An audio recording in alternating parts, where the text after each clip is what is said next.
Hello. Hello, everyone. Hello. I had to try to spruce myself up real fast.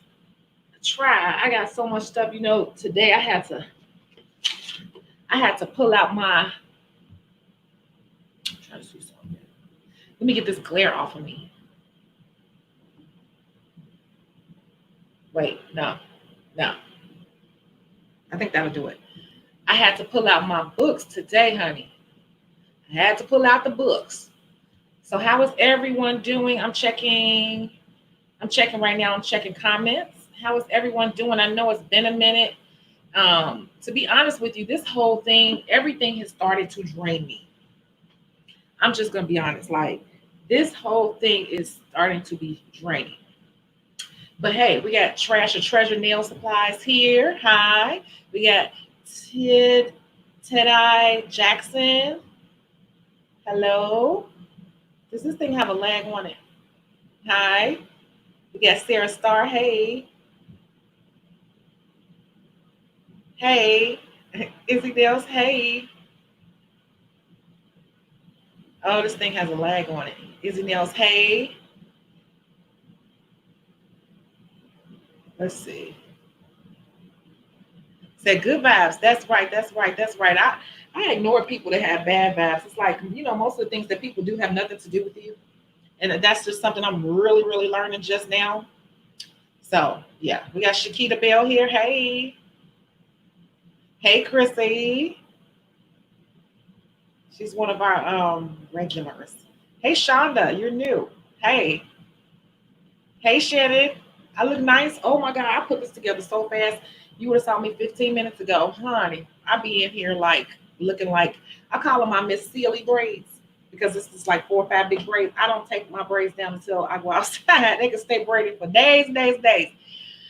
But did you all like today's topic? Hello everyone. Thank you so much for tuning in. Did you all like today's topic? Is that what brought you here today? Today's topic. Let me type in today's topic because I see this all the time. And I think I got the answer. I think I got the answer. Let's see here.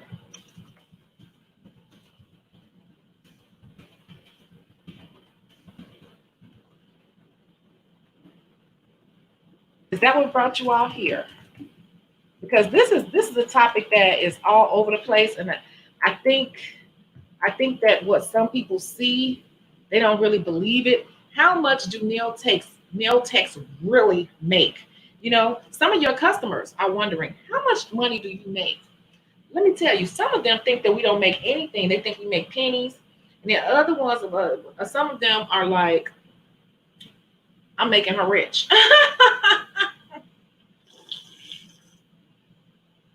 Ooh. Oh my God. I got too much stuff in my hand today. Too much stuff. But I had to pull out my special cup today. Let me read these comments. You say you're glad I'm making this video because you're an aspiring nail tech. That's what this whole channel is for. It's for aspiring nail techs, current nail techs who may need a boost, current nail techs who are doing good need to stay motivated because being a nail tech looks fun. That's why it's so popular right now. Being a nail technician has never ever been this popular in my entire life. And it is fun sometimes, but it can wear you out. I can tell you lately, this year, it has really been a chore. But it's a great career. And I have to talk to myself and tell myself, like, you have a great job. Like, no, people wish they had your job. People wish they could do what you do all day. So I kind of buck it up and just get over it. So I'm trying to put some stuff over to the side because I feel like I'm making a mess here in my lap. So I'm letting this focus in. Okay. So you say you're new to nails. Yes, we got a lot of new people in here. You said you need motivation. That's the thing. I think that some people come here for different reasons. And some people in here, we have all skill levels, all ranges in here. And I think that you need to know that there are other people in the same boat as you, or it's inspiration to say, hey, I can do this. So whatever way I can help, that's what I'm going to do. And how much do you guys think that nail techs really make? Because what I'm going to do really quick is I'm going to Google how much do nail techs make. So let me do this real quick, and you all can Google and see what you come up with too. But I want you all to put in the comments how much you think nail techs make. For those of you all, not how much you make. I don't want to know your business, but how much do you all think nail techs make? So I'm going to Google how much do nail techs make a year?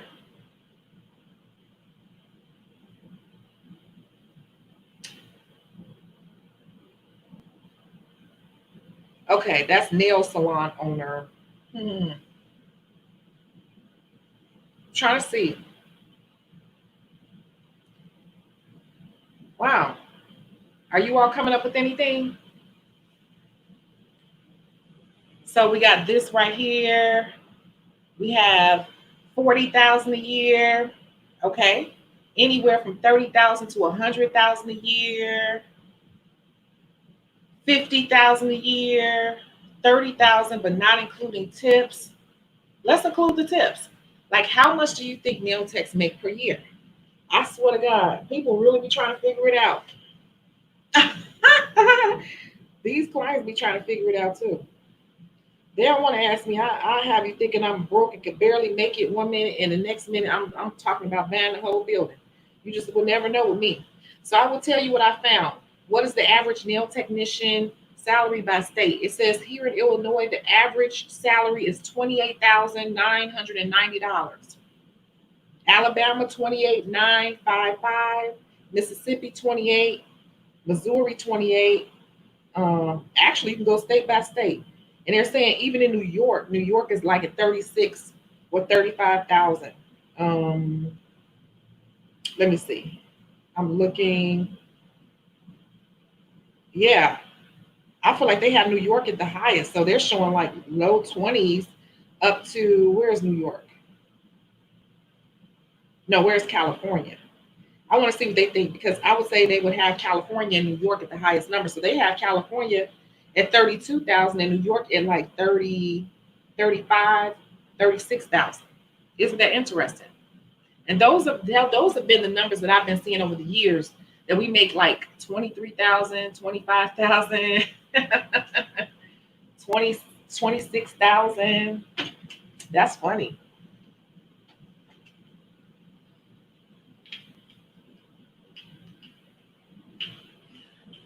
Just wondering. So Tasha says, I'm sorry, Nasha says, I personally think there's no salary cap for the simple fact that most of them have multiple streams of income, such as nail classes, nail supplies, YouTube nail techs, etc.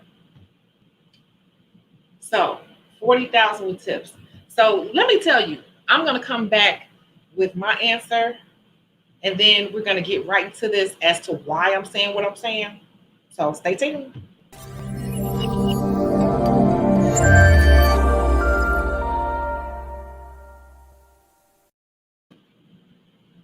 So I set up and I thought about this.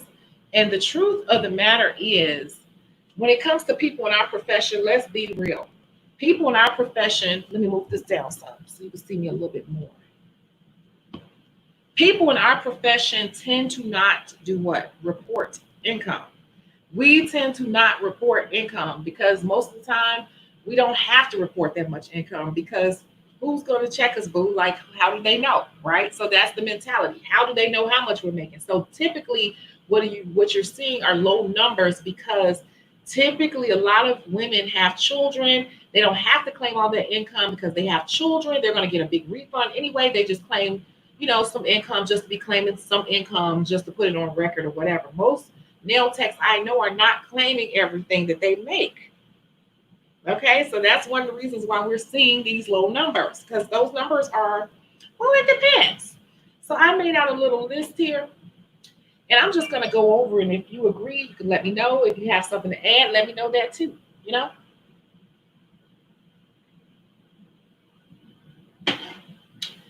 Chrissy says this based off the nail techs that work hourly in the salon, because that sounds low. It just says average salary by state. But that's the number I've been seeing for years. Anytime I look it up, it always looks low like that. But it isn't necessarily low, because there are things to consider, right? I have 4 categories here, and then I have some bonus things I wanted to add on. So the first one is we're going to talk about this right here. Give me a second. I should have had this already typed up, but you guys, bear with me. Bear with me. Bear with me. I type pretty fast.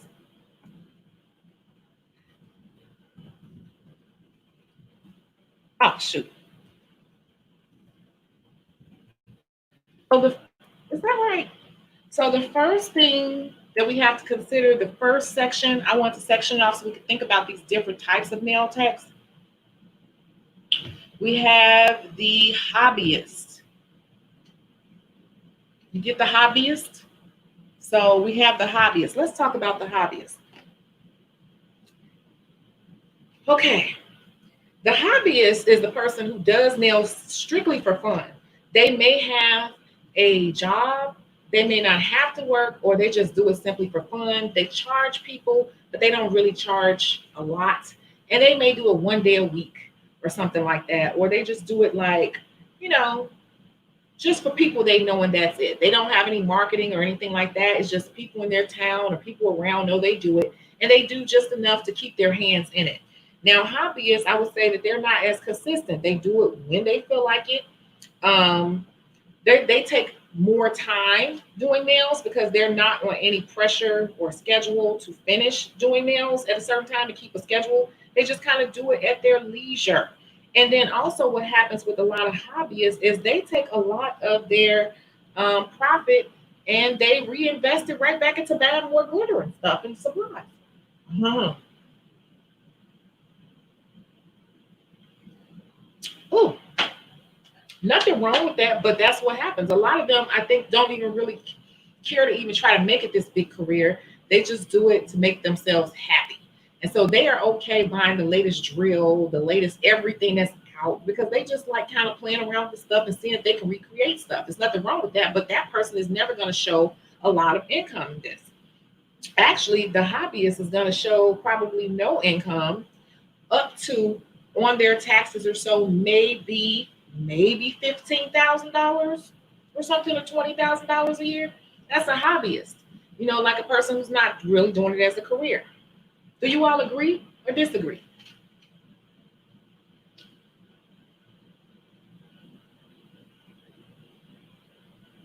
As a barber, you said as a barber, I know it varies because some pay booth rent, some have suites, which are expensive. And also, like you said, some people don't claim what they make, which hurts you when you want to buy real estate. Yes, it will. Glad you said that. Now, we all have those same expenses. So that's not even what's taken into account. When they're saying salary, we're looking at gross. So to answer everyone's question, when you start talking about salaries, you have to look at net and gross. And gross is overall before any deductions or expenses. Every business has expenses. So they're talking about the gross salary. The gross salary. The gross. Hey, Sarah. Hey, Kimberly. You say you think a hobbyist nail tech will be making 26,000. Would they? Because usually I see hobbyist nail techs, they usually have another job. So when would they have time to do, that many nails? Like, how would they? Because if you say 26, then you're saying that, well, 52 divided by, it's 52 weeks in a year. If you divide that in half, that's 26. So basically you're saying they make like, wait, what was my point?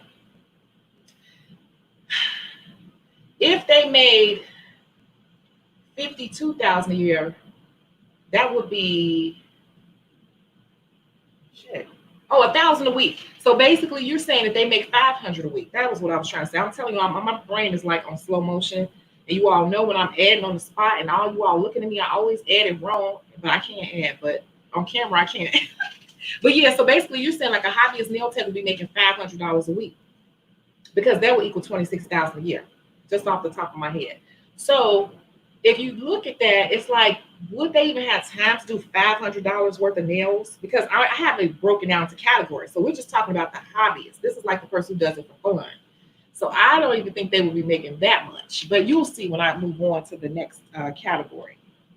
Because I even broke this out and said that beyond the hobbyist, you also have your next one, which is, let's see here. You have your hook that just fell on the floor. You have these people here. You have your part-timers. See, so you might be thinking about a part-timer. See, to me, a part-timer is different from a hobbyist because a hobbyist is truly just doing this when they feel like it, for the people that they know, or when they see something on the internet that they want to try. They spend a lot of money on this, like most of us do with our hobbies, if you make jewelry and stuff like that, but you make it when the mood hits you, sort of thing. So to me, that's what I was meaning by, I'm going to tear this out, by a hobbyist, so I don't keep dropping my new notebook. So that's what I was kind of meaning by that. So the part-timers, what notes did I have here? The part-timers may also work another job that may be part-time because they're not really to the point where they can trust doing nails full-time. For whatever reason, it could be because they haven't branded themselves fully and don't know how to get over that hurdle. Um, you know, and it may be a few things that's stopping them from making it full-time. So those people work part-time. And I would say they probably do this maybe 2 to 3 days a week and do other things the other 2 to 3 days a week. Now, I would say those people make between $300 and $700 a week. On a good week, probably $700. It just depends on how efficient the nail tech is, because some nail techs are really slow. A lot of them are really slow. They think they fast, they slow. You're doing sets in 3 hours, that's very slow. You cannot make a lot of money doing sets in 3 hours. So that's why I said more of a part-timer. And on a good week, I'm thinking they're making like $300 to $700 a week. And somebody may say, well, I made $1,200. I doubt a part-time nail tech will be making $1,200 every single week, unless they're just staying up 24 hours a day for days and days and days and days and days in a row. But in my experience of hiring nail techs, working with nail techs, having so many friends as nail techs, these are the numbers I usually see.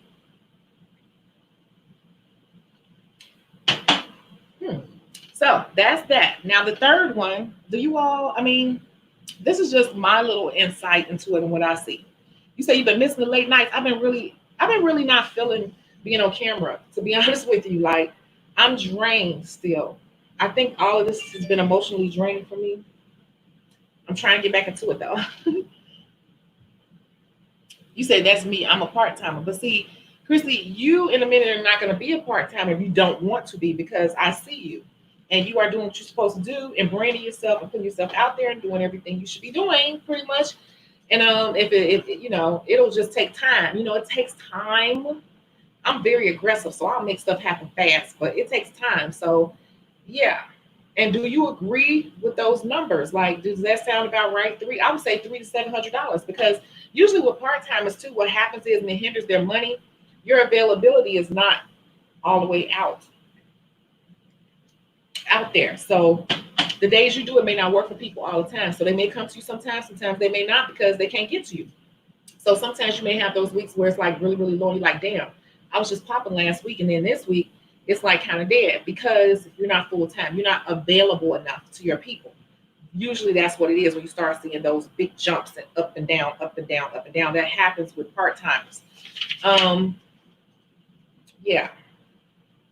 Also, part-timers, these people can be working in the salon too. And once again, the hard part about working in the salon, it makes it even worse. I would say more in the $300 range, because you're either paying booth rent, which most part-timers I don't suggest you go on booth rent, or they're on commission or hourly.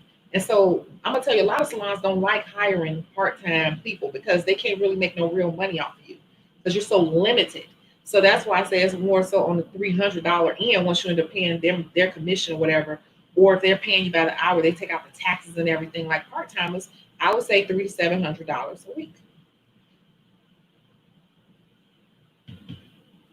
What do you all think? Okay. You said as soon as you get your license, you're going full-time. The numbers sound accurate to me. See, I told you, I know how this goes.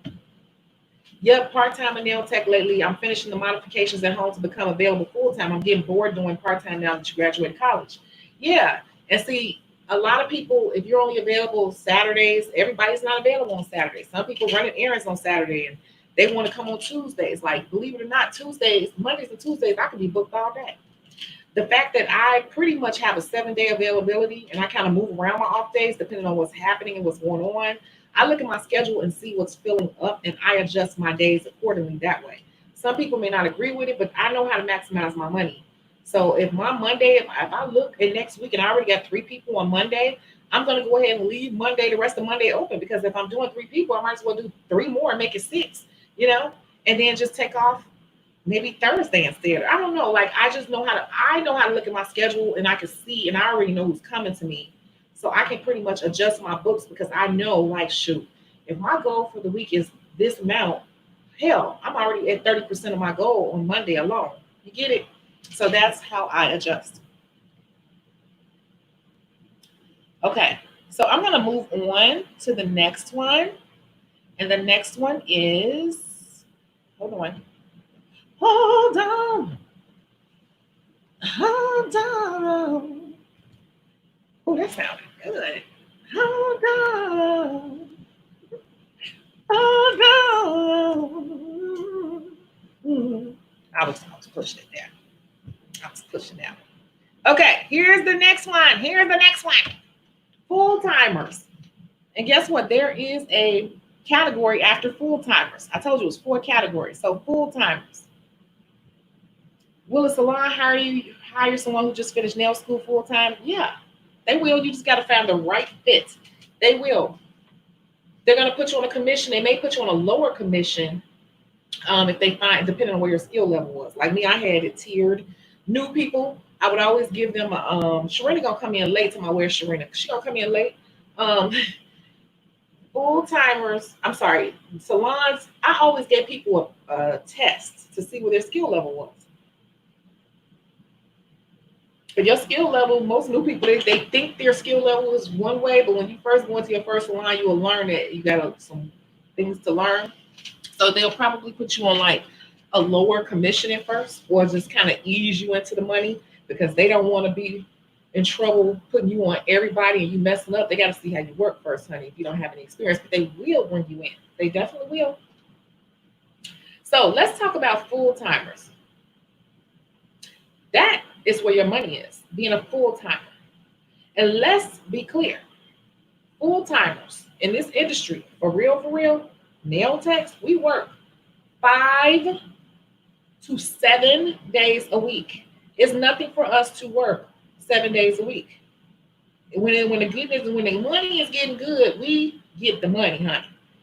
I wish I could bring Cece on here. Let me see if she want to come on here. What's today? Yeah, she should be available.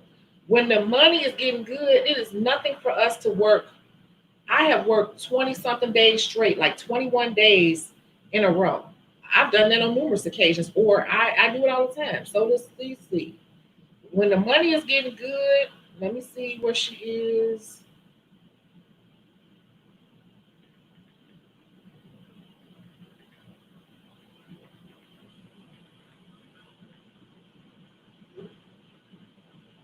I think she got 2 cell phones. I get confused. But when the money is getting good, we get the money. We get to the money. You hear me? We get to it. If I have to work 7 days, I'll work 7 days. If I have to work 15 days straight, I'll work 15 days. We do what we have to do.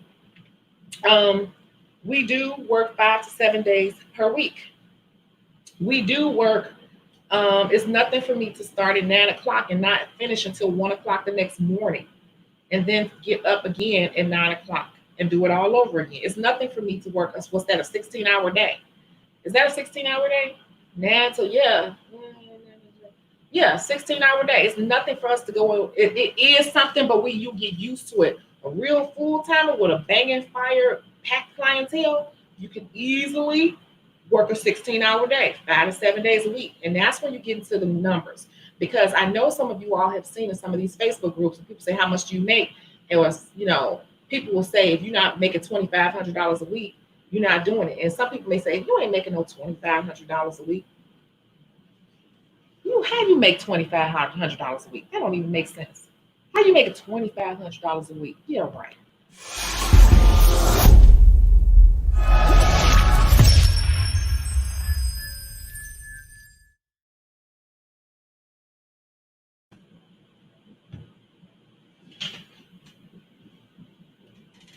You don't think nail techs can make $2,500 a week?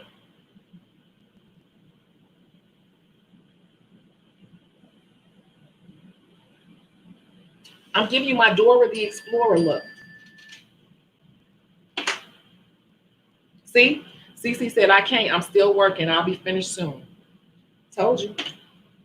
It's 9:30. She's still up there working. You don't think nail techs can make $2,500 a week? Can I get some answers? It's 30-some people on here, 40 people on here. Can you all say yes? No? I mean, I'm just wondering what you all thinking. Because we don't get into this.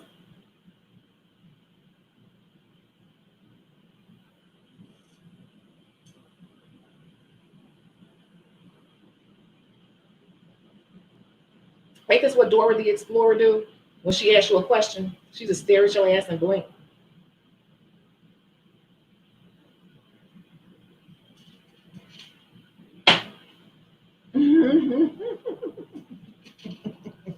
Okay, now I see some answers.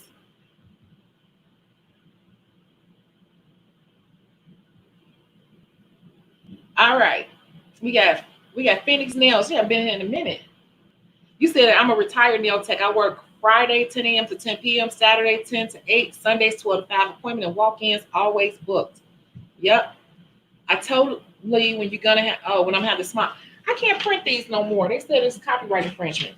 I can't do anything with this on here anymore. I'm gonna try to find another vendor, but they act funny after so long. Like we can't print it. So it's other ones on there, but this one, no more. You say they can. Yes, I do. And that's Chicago Beauty Store she's talking about. Here on this website, custom smocks, aprons, and all types of stuff for the nail tech and beauty professional. Check it out. Yep. Very experienced. Yes, for sure. I think they can. Yes. Wait. You said it's totally. I think I might skipped over some. Sorry. It's totally doable. Y'all, I see a lot of I thinks. I see a lot of I think. You think. Okay. I think it's totally doable. I think it's possible. I remember the stacks of cash during winter from all tips. No one believed me. You have no idea how much I appreciate you dropping your knowledge, soaking up as much as I can. Thank you. Stay blessed. Oh, thank you. No problem. No problem. Something hits me, I literally write it down. I could be sitting on the couch watching something, or I'll be in a Facebook group and something happens, and I'm like, I gotta make a video. Which brings me to another subject. Cece may come on here shortly. You said maybe $100 sets or higher.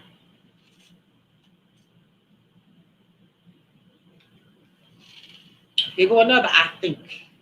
I think it's possible if you're doing $80 to $100 sets 4 times all day, 6 to 7 days a week.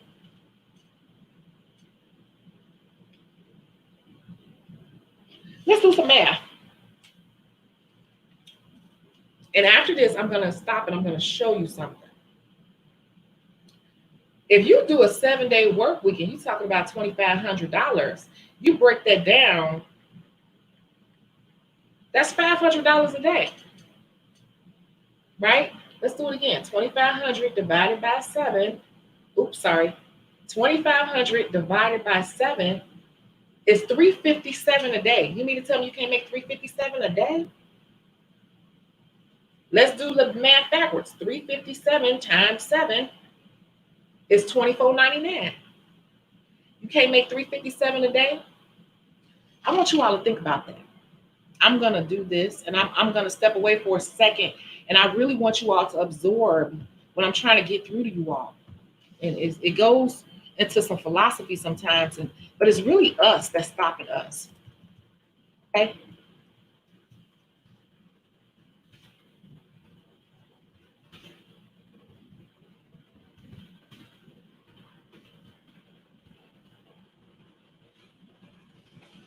I want you all to think about this.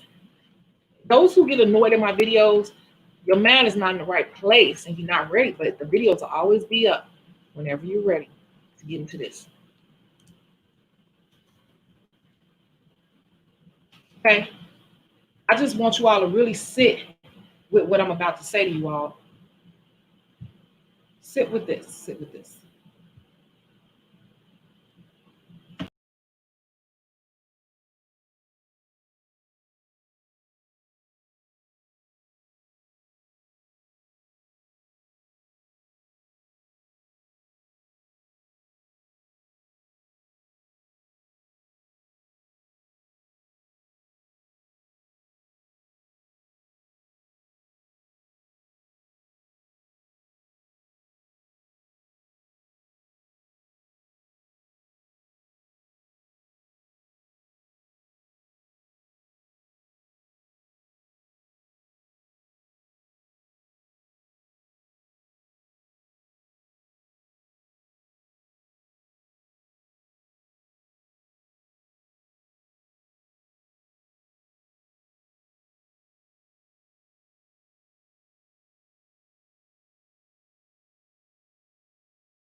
There we go.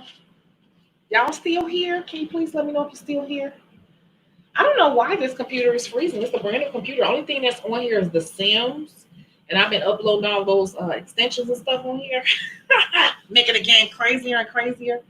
But I just wanted you all to look at that. You can't make 357 a day.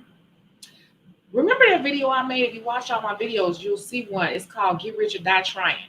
And I talked about I liked the movie because 50 Cent said, the other drug dealers on the corners wouldn't take pennies, but he would. And that's how he came up. I do what people won't do. I do what people won't do. And I was saying, I think that day I had made over $600 that day, and I make that much all the time. So you do the math. You do the math. Like, yes, you can make that much a day. Yes, you can make that much a day. You have to be available to your people. You have to find out what it is your clientele needs from you. I'm going to get a way better computer. I have to because I'm about to get into the Sims, and I'm about to. When I tell you all, change is coming. I'm slowly, but yeah, this computer is going to blow up just from playing the Sims. And there's nothing on this computer but the Sims. So I think it's the Sims making my computer do that. Because I even have the internet plugged directly into the laptop because it makes it run better, and it still did it. That's weird. So it's very possible. I'm not saying that number to brag because the truth of the matter is you don't make that amount every day. So what happens is if you really want to be a full-time nail tech and make that type of money, which I didn't tell you, full-time nail techs I see make anywhere from $1,200 to $1,500 a week. $1,200 to $1,500 per week. And that's just a regular week. That's not a good week. That is a regular week. A bad week in the winter might be 700, 600, something like that. That's a bad winter week or something, or a bad slow summer portion. But on average, good nail techs who know how to get their stuff in, they're properly branded and all of that, and they have a very full clientele, and they're charging properly, should be making about $1,200 to $1,500 a week on an average week.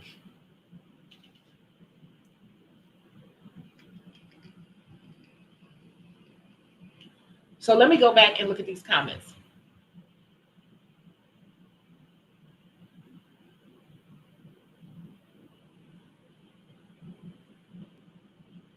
Okay. So you said, I think it's possible when you're doing $80 to $100 sets 4 times all day, 6 to 7 days a week. It's also possible if you just do natural nails and you are very efficient at what you do, and you're charging $35 for a gel manicure and $35 for a pedicure. That's $70. So if you go 7 times 5, 7 times 5 is 35. You're still at $350 a day, just doing no chip manicures and pedicures all day. And that's just a regular pedicure. If you're upgrading some of these people to no chip pedicure, then you're looking at 45 plus 35. That's $80. That's the same as you're doing a set. And that's where that efficiency comes in, and making sure you have everything lined up correctly, because it turns into dollars. All the little things that people don't think that much of, really comes together to make you more money in the end. So many different ways. So forget the sets. Everybody is on sets of nails. You can make more than the person who does acrylic if you know how to price yourself accordingly and you are efficient. Because efficiency comes into play because you have to look at your numbers like this, and no matter if you do natural nails, you only do feet, same thing. And I got another video up. Somebody could tell somebody what it is. I forgot the name of it, but it's all about pedicures and being a pedicure specialist, and how you can easily make $70,000 or more being just a pedicure specialist. It's understanding how our numbers go. So when people put up numbers like I make $2,500 a week, people, I think, don't believe them. They're like, yeah, right, that's not possible. I'm telling you that the average full-time nail tech is bringing about $1,200 to $1,500 or more a week, and $1,200 to $1,500 is just a regular schmegular week, like not even working 16-hour days. I'm talking like a 5-day week.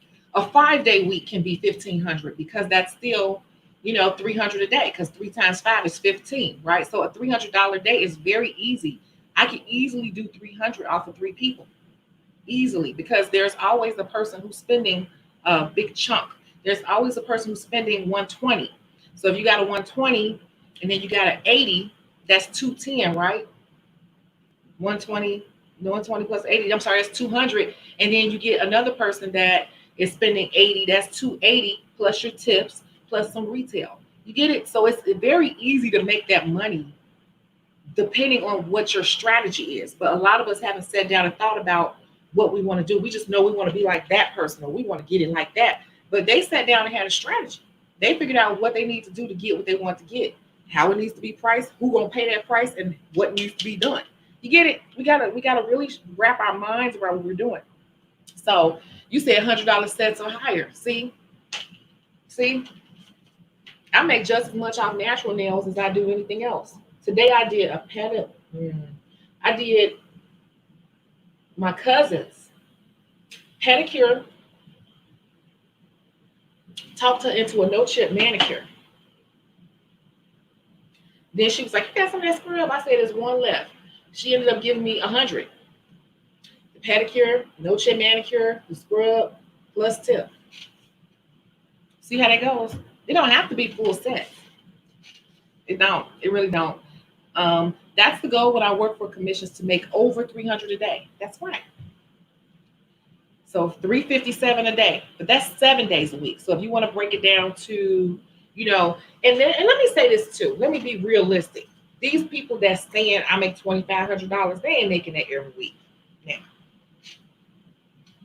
between you and I now, I will tell you, they ain't gonna tell you, but I'm gonna tell you, they ain't making that every single week. You know why? Just think about why.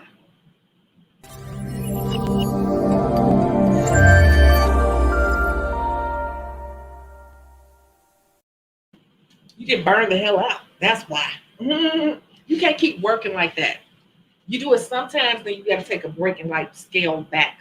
So that is true, but there are some buts with that. You get it?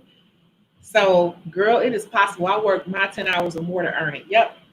The math makes sense. If we break things down like that and figure out how many days you want to work, you can figure out how much you really want to make. And that may get you jump started, or it may get you excited about actually obtaining those goals. My availability and my skills, why I'm not there yet. Well, the key word is yet. But if you want to get there, you'll start paying more attention to how things need to be tweaked, and you'll get there. But I will tell you that I don't know hardly anyone who can operate on that level, making that much money every single week, all the time. You will burn yourself out and you'll start to hate it. Then you start making mistakes. Then you start getting agitated. So that's why I say I think that an attainable goal for a full-time nail tech would be $1,200 to $1,500 per week. And that is a very comfortable work week if you have everything squared away properly. Like, it will make sense. It will make sense. You can go in and do 3-4 people a day. Once your pricing strategy and everything is on point, you got the right people who want to come in on the regular and they tip.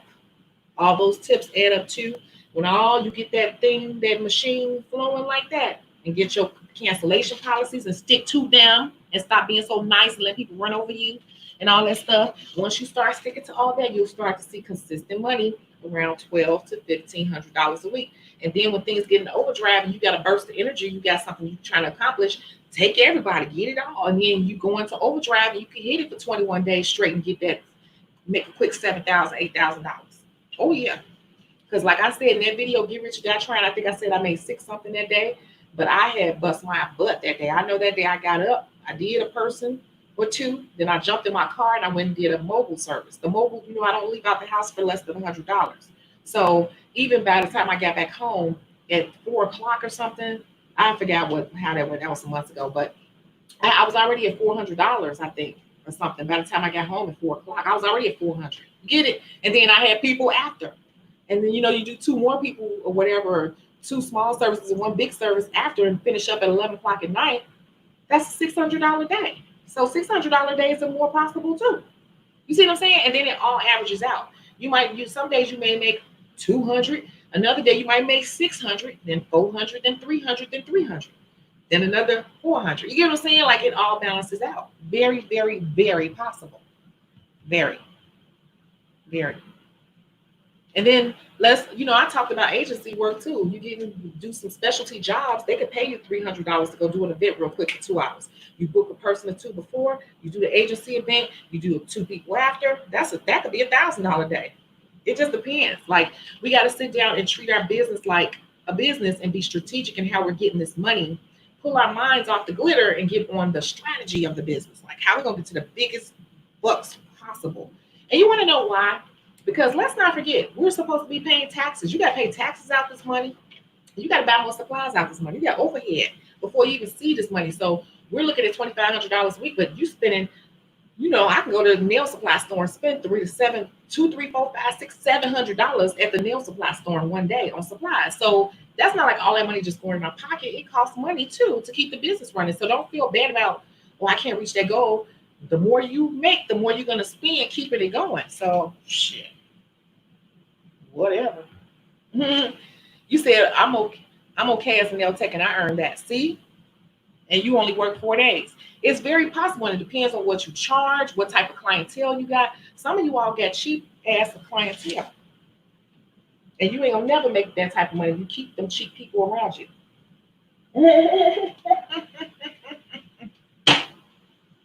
I said it.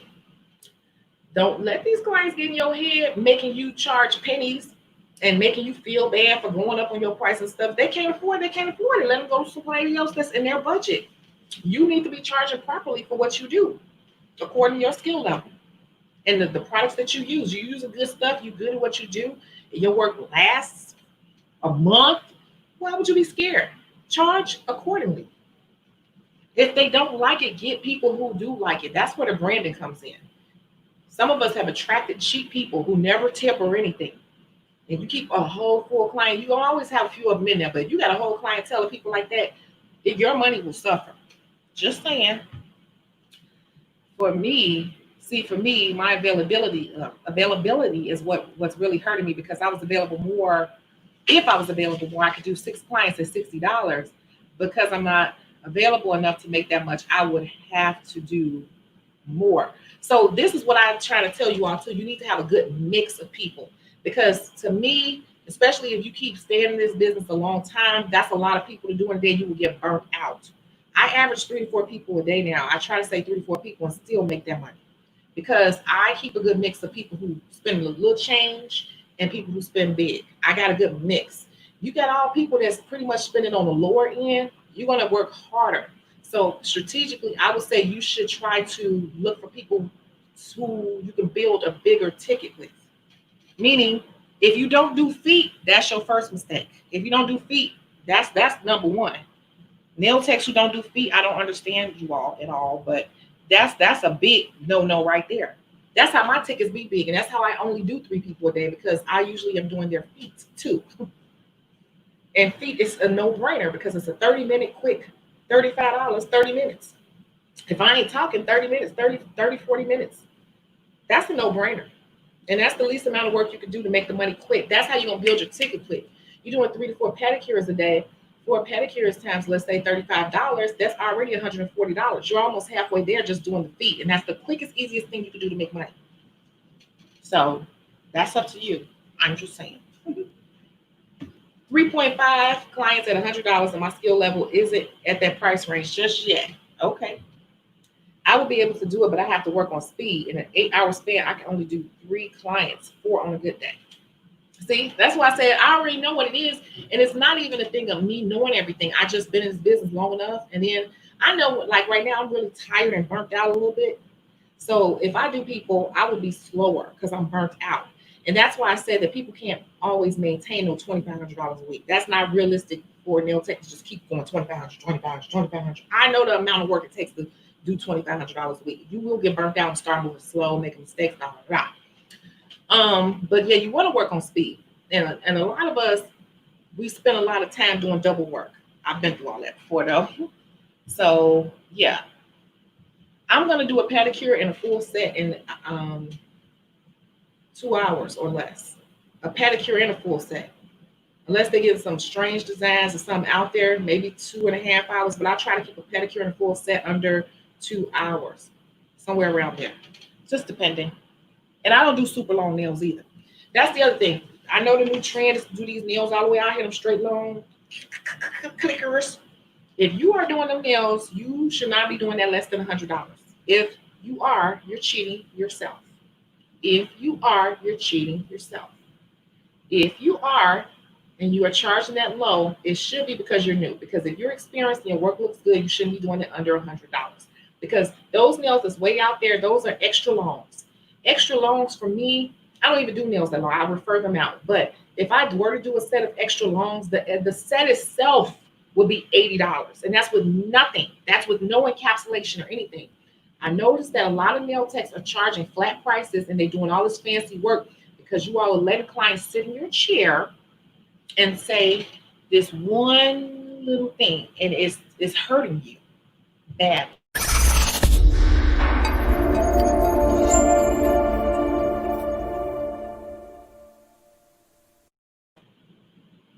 What is it? Can anyone guess?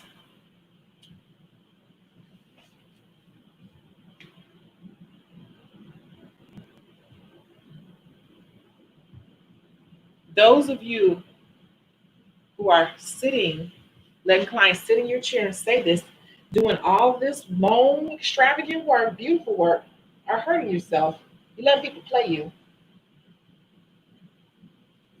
Let me see if somebody said it yet. Because y'all let clients get in your chair and say this to y'all.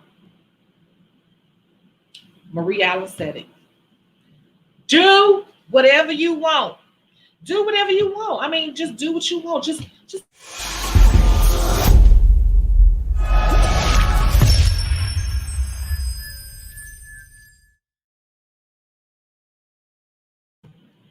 do whatever you want, girl. I mean, I'm just here for it. Just do you, girl. You know, I trust you. I trust you. I know your work. So go ahead and do whatever you're gonna do. And y'all head go. Y'all shit. And then y'all start pulling out every color you got. They got you. I ain't laughing at you. Because I know how that go. Am I lying? Am I lying? Am I lying? Am I lying? Am I lying? Am I lying? Y'all know they love to say do what you want because that means it's on you if you put all this stuff on my nails. I'm gonna see what you want to do because it's a hookup for me either way, baby. Because you said that's the price, so do whatever you want to do for that price. That's how y'all screw yourself.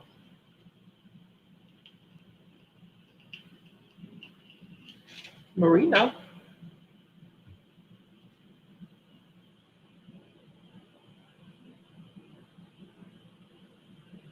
you can freestyle.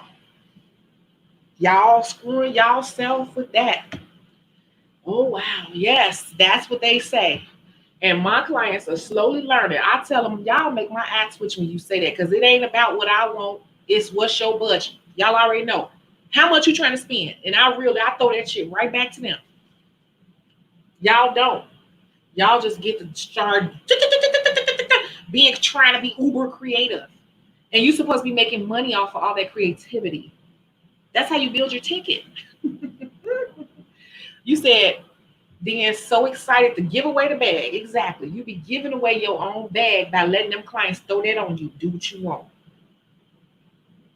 What's gonna happen if they go on a discount salon and say do what you want? They're gonna say pick a color. And they're gonna pick the color if you say do what you want, they're gonna be like, okay. And they just gonna start doing your nails. They're gonna put that damn color you picked on you and give you the ticket to pay up front. That's all they're gonna do.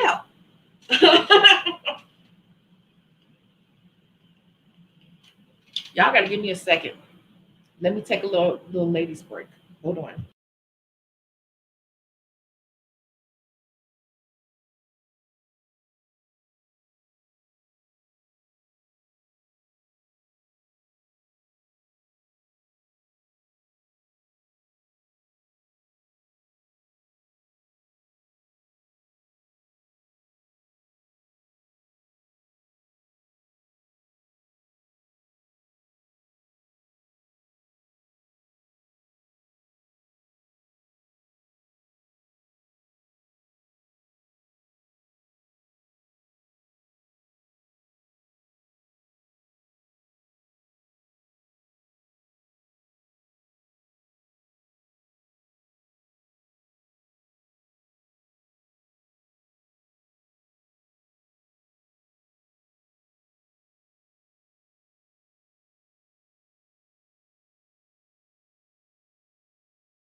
Pick a color.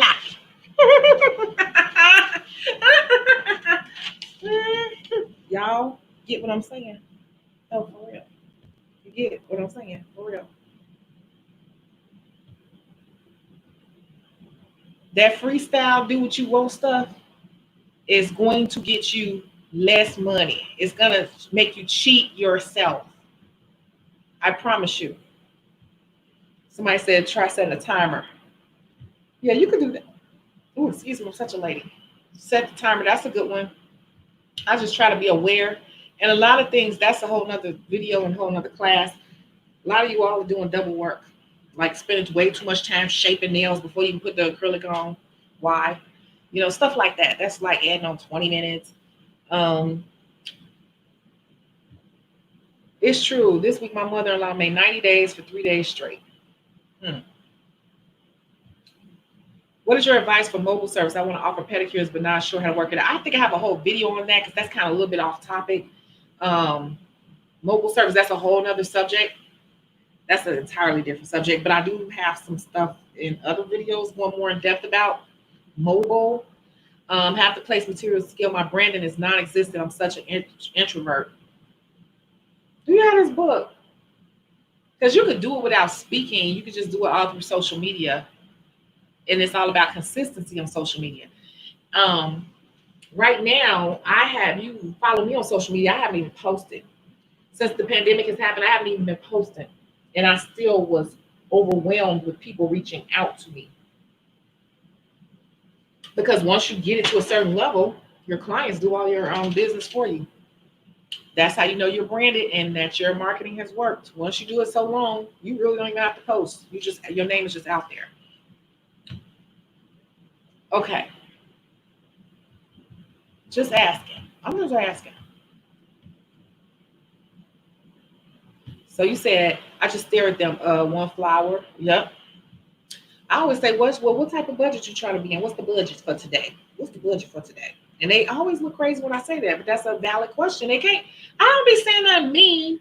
I'm a businesswoman. I will sit up here and laugh and talk and everything with you. And I think some people get it twisted because we kind of become friends. When it comes to my money, honey, I go right back into business mode, and I can separate the two, but a lot of people cannot, and I can't. I hook people up, but I don't have to hook you up. I don't have to hook you up ever.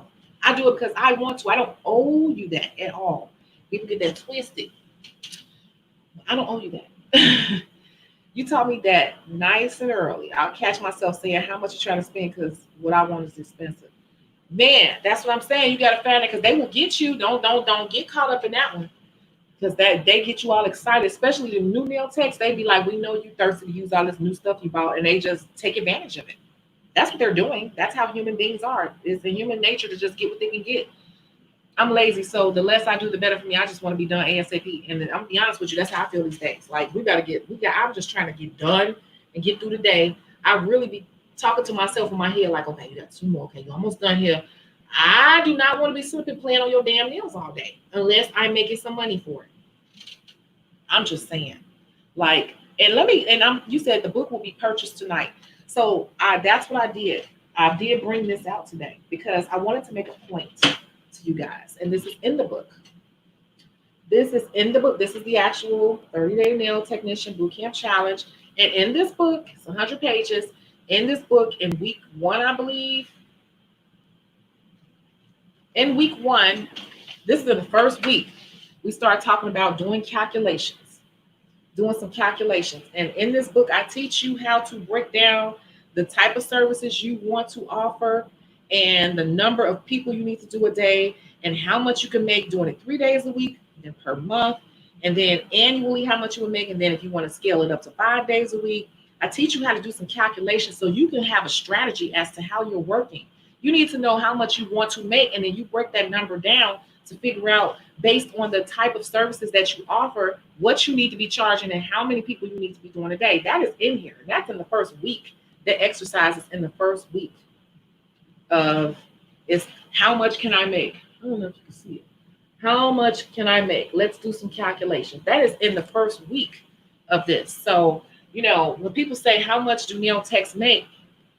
I can tell you that it depends because there's different levels to nail techs. And a lot of them are stuck in 1, 2, or 3 one or two and they think they are number three, and they're not really at their full-time potential because they're working like they're part-time. We got to be strategic. We got to be charging properly. When we have to be consistently available and have our schedules open to our clients, not to what's convenient for us. It's what's convenient for the type of clientele you attract.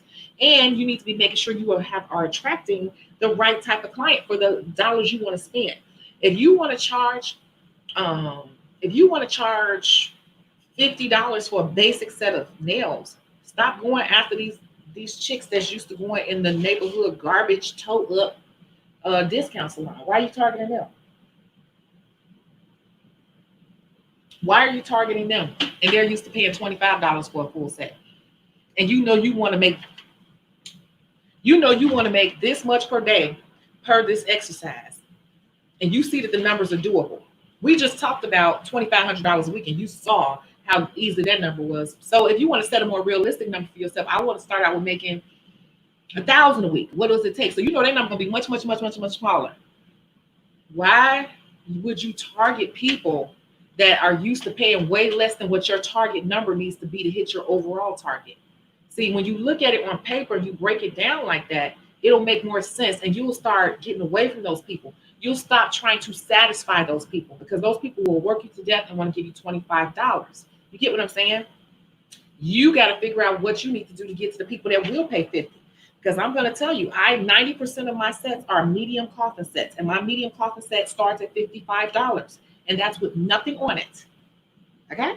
No encapsulation, no ombre, no nothing. If you want an ombre, medium, because I do a lot of medium sets. Medium ombre coffin set is $65, and that's with nothing on it. And I have a full book of people who pay it, and they refer people, and they pay it. You get it? So you got to think about how much you want to make and who do those people look like and how you're going to get to them. That is what this covers. And I'm going back to this hard because I'm seeing so much stuff in these groups, and it's ridiculous, the stuff I read. Now, let me show you something I found on Facebook the other day. No, I'm going to hold off because that was this part in number 3. So there is a fourth type of nail tech, and we're going to talk about their salary as well. So the fourth type of, what I just said, does it make sense? Does anyone have anything they want to add? Because I'm about to talk about this fourth nail tech salary. This fourth nail tech salary. So that was full-timers. Right?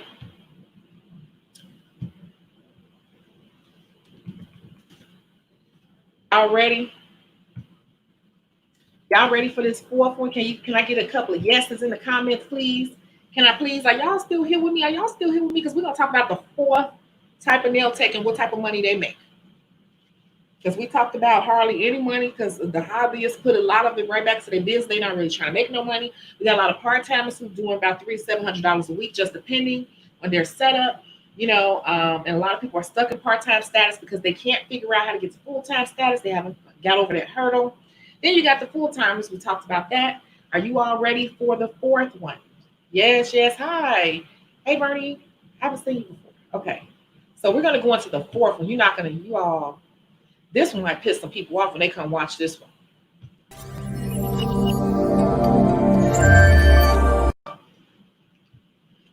The fourth, God doggone it.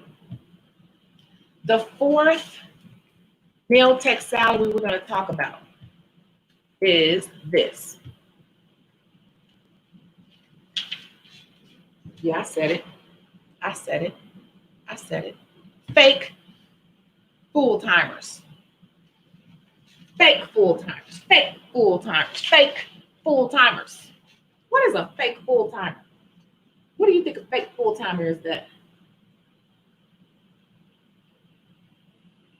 What do you think a fake full-timer is? I see them all the time.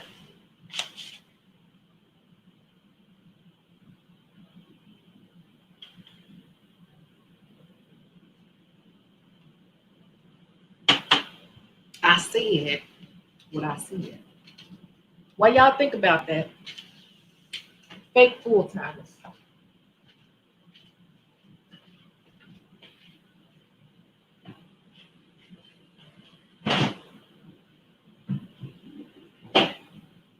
Let me show y'all something real quick. If you ever in a Dollar Tree, you should get these because these are really, it might not show up on camera because it's yellow. Let me turn this all the way down. These are the absolute freaking bomb. These right here, the lemonade, and they have like the little thing on top. These are absolutely delicious. And if you see them in the Dollar Tree or in the grocery store, grab you some. It's like fresh squeezed lemon juice. I promise you, like fresh squeezed lemon juice with some little spritzer and a little bit of sugar. It's so good. So good. I need to know what y'all think fake full times are. What you think a fake full timer is?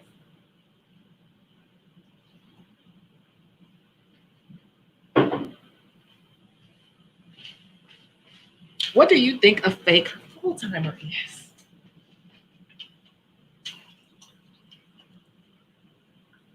And my Wonder Woman cup.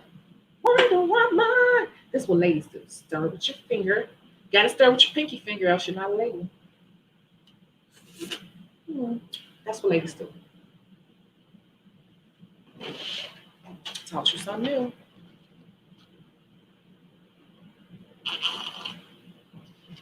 You said, wait a what? Marie said, me, scary butts. Nope. Hey, Lexi. Natasha, hi. Seasonal full-timers. Hey, I'm late, but doing full-time then change. Let me tell you, it's a lot of great nail techs. It's a lot of great beauty professionals out here. Have you ever seen a beauty professional? It could be hair, nails, skin, makeup, whatever. They are so good. They go make all this money. They overbooked. A lot of them are very rude and nasty to people because they know they're good. They know they're in high demand. They the ish. And nasty and rude to people, and they just fit in where they want to fit in. They charge an exorbitant amount of money, ridiculous amount of money, but people pay it because they're so popular. The work may or may not be all that, but when they make enough money, they close their books and just stop working whenever they feel like it.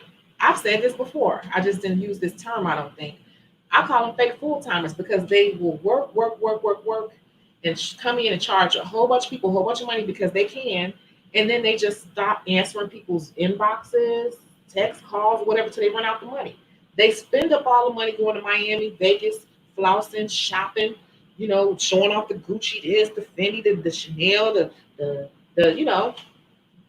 Alexander McQueen. They showing off all this stuff, and they out shopping. They taking all the pictures, staring down at their feet and stuff. You know how people be doing all these poses like they just got caught in action looking down at their feet. They do that for weeks and weeks and weeks, be ignoring everybody. And then when they run out of money,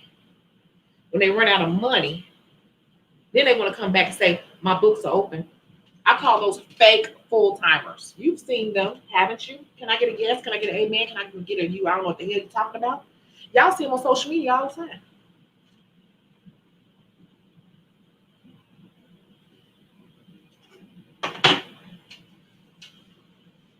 Fake full-timers. Allow themselves to slack since we make our own schedules. Yeah, it's just some people that know that the money is sitting there. They know that money is sitting there for them whenever they're ready for it. So they just take who they want to take and charge them a whole bunch of money. For instance, people putting in weaves and they make it sound like it's like this outrageous hair that came from Malaysia in the deep sea up under the seashell on the third North Pole. And they had this hair specially pulled. And then they come back and tell you, I'll do a sew-in for you for $2,300. And people book it because they built their brand and created this image of themselves that's so outrageous and outlandish. They're just great at building their own brand and believing in themselves. They done got people to pay them 10 times the amount that everybody else is charging. And they will have them come in and pay $2,300 for this special hair, this sew-in done by them, because they kind of look at them, those type of people, as celebrities in a sense. And they'll do those people and do a couple of them for a couple of weeks, and then they've made like $30,000 real quick. So then they just stop answering people. They just stop answering inboxes and everything. And then next thing you know, you see them on social media. Their next social media post of them flexing and flossing. Fake full-timers.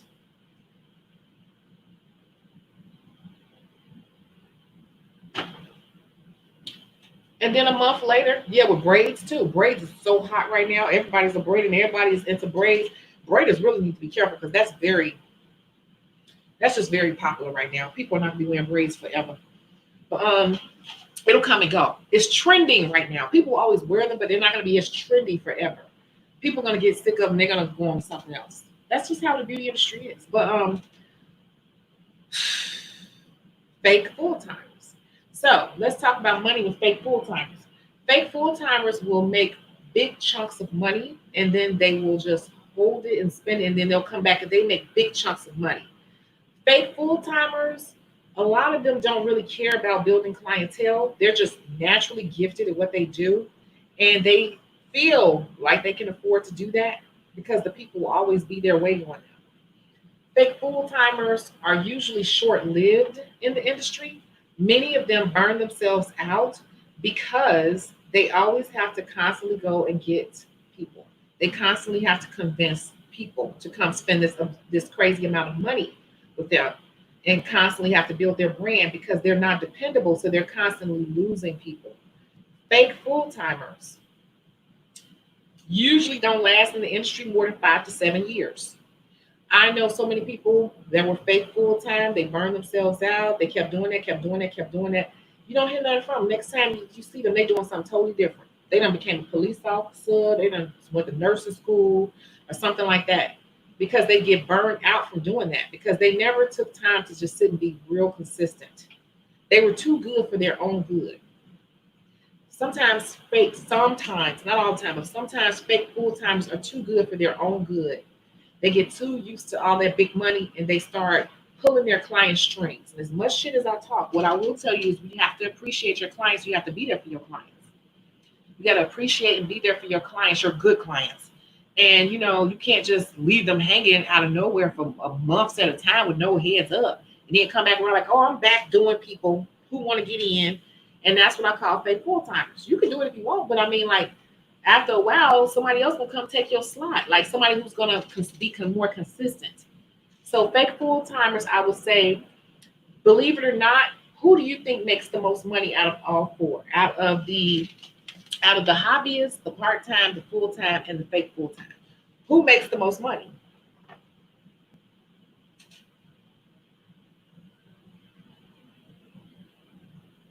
I would have to say the full-timer makes the most money.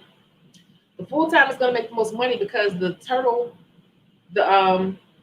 shit, I ain't gonna say the turtle wins the race. Consistency wins the race. The consistency wins the race because I may make, my $1,200 to $1,500 a week, and sometimes up to $2,500 a week, but I make it consistently.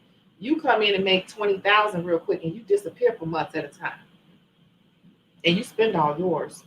I'm doing mine consistently. I report mine to the IRS. I have a consistent set of money coming in. I'm saving money.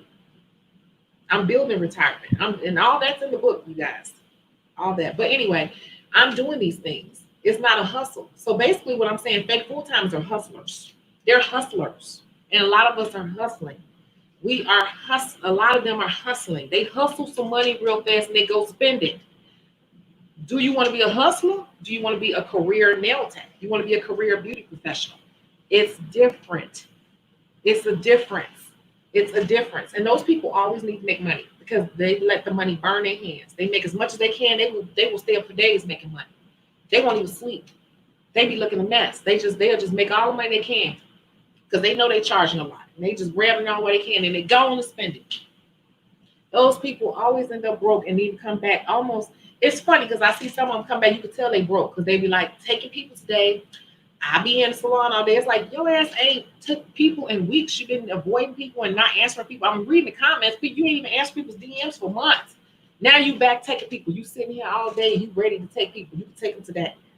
How did you go from I'm booked, stop reaching out to me to I'm here today. I can take you because you just spent the ball of money that you got from these people. Those to me are fake full times. They're hustlers. They hustle money out of people and then they spend it. They don't make as much money as you think. They spend a lot of money looking like they're making money. I look broke to most people. My clients tell you, if any of you all have been here, When you see me, I look so bummy. I never match ever. I have bags under my eyes and my hair is never done. I usually have Miss Sealy braids in my hair because I'm working. I know how to get cute when I feel like getting cute, but when I'm working, I'm working. I'm focused and I'm trying to stay on schedule and give people what they pay for. Those are hustlers. I call them fake full-timers because they hustle. So I guess I won't talk all day. Post, even if you don't have a nail photo. Post and let folks know you're ready and available. Use hashtags for your city and state. Let clients know where you are. They'll roll in. You got this. See, we talk about all this in the book. The soft locks are trending. The synthetic hair is already 120, and then the style itself is 250. That's just like people charging $125, $150 for a fake ponytail. More power to them. I don't understand why people paying that much to have their hair gelled into a ponytail. I don't understand. I don't get that. But it's trending right now. So the hustlers are coming in and grabbing that quick money. You want quick money, you want career money. You want quick money, you want money that's gonna put you in a retirement, buy you a house, buy you a car, put your kids in college like everybody else doing with their damn jobs. I've been like somebody said, I've been saying this since day one. I still say the same thing. I'm just trying to put everything into perspective from different angles. So I hope that all of that made sense. Because I can get the jabbering on. I'm always nervous when I come on here because I'm like, I'm not going to have anything to say. But I hope that made sense. Let's move on.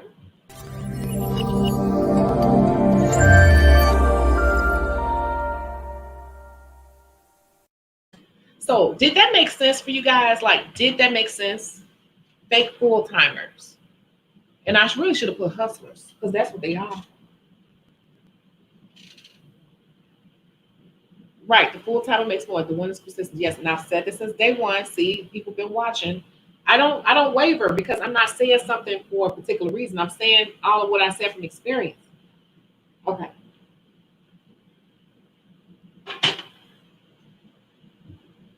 Okay, good. Perfect sense. Yes. Okay, good, good, good, good, good. So then I wrote down here. I'll be writing real notes, you guys. You can't see because it's so light in here. I'll be writing real notes though, like real notes. So I said, well, give them some bonus material. So I said the bonus material is what are ways to increase your income? A lot of you all are stuck in part-time. You want to go to full-time, you're stuck in part-time. So seriously, you all should get this book because that's a lot of information and all of this needs to be pulled together consistently. And you got to get in your mind, like the mindset. It's all about the mindset because it could be different reasons why you're not crossing over from part-time to full-time. But one thing I did want to say is for those of you all who are doing people right now, things you could do to increase your income. It may not jump all the way up, but things you can start putting into practice right now. Number one, start upgrading people. I see on social media all the time people say, I charge $60. What do you mean you charge $60? What does that mean? What?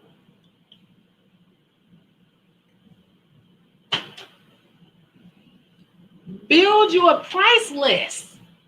How can you know how to charge people if you're just doing all this flat rate shit? Stop doing so much flat rate stuff. You all are doing too much for a flat rate. Hook up the people that you want to hook up, which I hook up people all the time. But guess what? I have my stuff quantified in a way where when I do hook them up, I can quantify how I'm hooking them up. Your real price today, girl, you better be glad I like you because your real price today would have been $95, but just give me $85. Okay? Thank you, girl. And she still give me 95 or 100.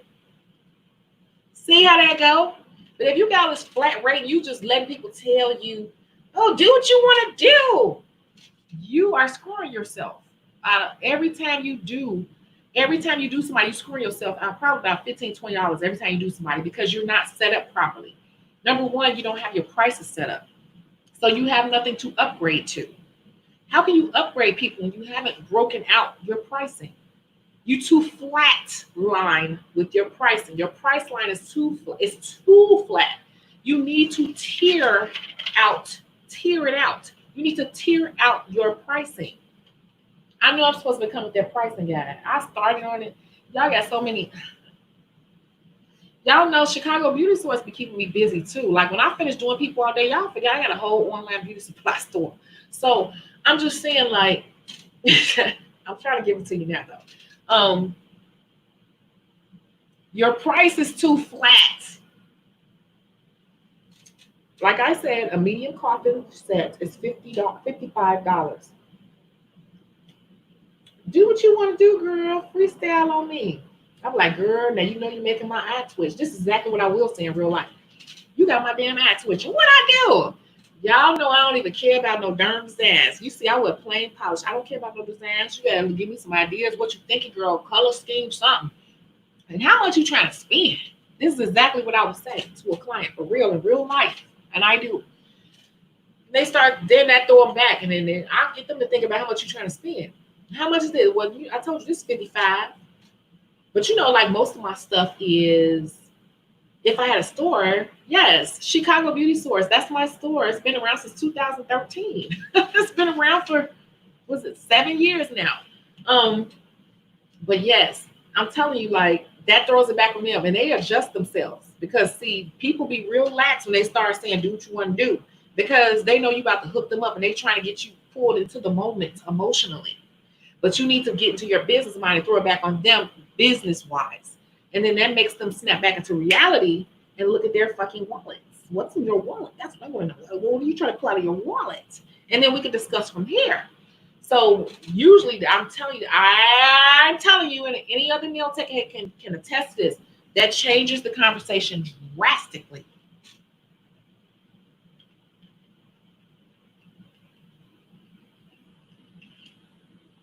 Whole demeanor changes. Because now they got to think about how much they want to spend.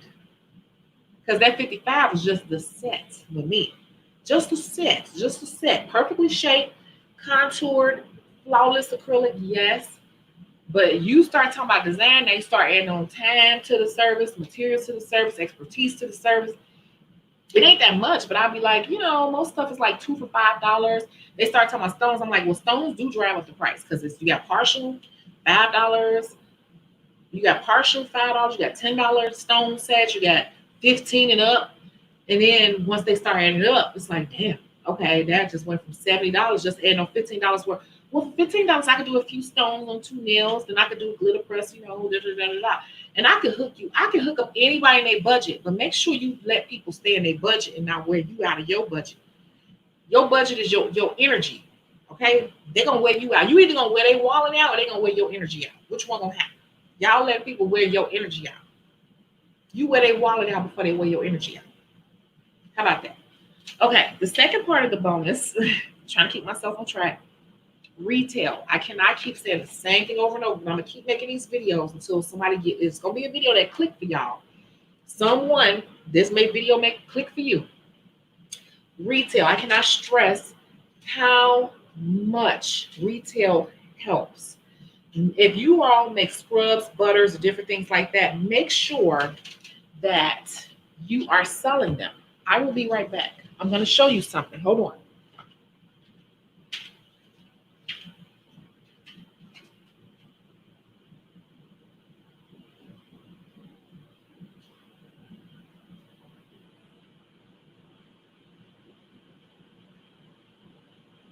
Oh, if you do not make your own scrubs and butters, that is fine. When you go to your local beauty supply store, and I may put some of these on Chicago Beauty Stores so you can finance. If you want to get into the retail portion of the business, let me know and I can do it.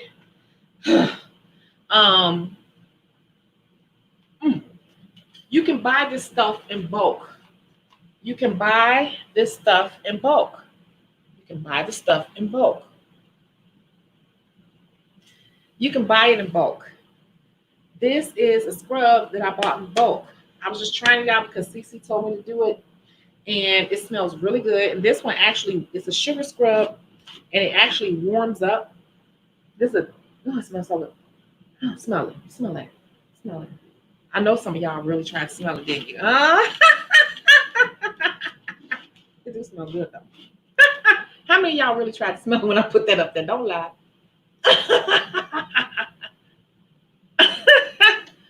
But you can buy this in bulk. It's not expensive. And it is a lot in here. It's a gallon. And what I do is I buy these off of Amazon, or you can get them from, different places. And I'm gonna say for most people, you can get them from Amazon. I can get them from like wholesale supply stores here too. But if you don't have business license and all that, you can still order this type of tub or whatever your container you want. And you can sell these for, I sell out of these. Matter of fact, I grabbed this off the shelf. When I tell you this is already sold, it's been sold for a month. I have none for sale right now. And if you watch my other videos, I keep saying the same thing. I do not waver. When I make body products for sale, they don't even last on the shelf for like a week because I just sell it. I make good stuff. And now my stuff is to the point where it's pre-sold. I get people putting in orders and prepaying. So if their service is $80, they give me $100 and say, I want 2 scrubs when you make them. They prepay me. So I have a whole stack of scrubs. I haven't even made butters. I don't make butters a lot in the summer, but I have a lot of scrubs sitting on my shelf of people who prepaid. So when I make scrub, I have to make a lot of it. This is pre-made, but when I make it, I have to make a lot because it's already sold before I even make it. So it's very important to get into your retail because retail can pay your car notes. And really, if you really want to be in retail, once I move and I set up my retail shelving in my crib, it ain't even set up in my crib. I just got a little cake dish, literally like a cake dish like you buy out of Ross or something that you put the cover over. Put it in there, make it cute. Once you start doing that, people know you have it and you use these products. It's very important you use these products in your service and they have to be very fragrant. They have to have a lot of fragrance. So when you're working on them, you smell that? And you just start talking about it and tell them what's in there. Once you keep doing that consistently, I talk about consistency. This one little thing can pay your car note or even pay your mortgage. This one little thing. These little $10 buckets. Sell. Let's do some math here. I'm gonna step away and put this back. But sell 10 of these a week. Sell them at $12. Sell 10 of these a week at $12. And tell me how much you make a month. I'll be right back.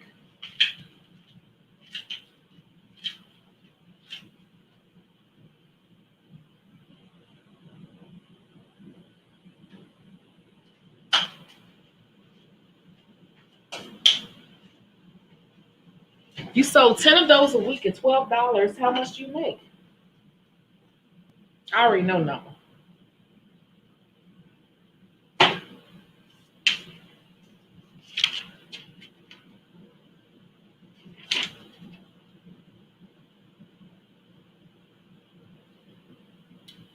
I ain't saying shit. Y'all gotta say it first.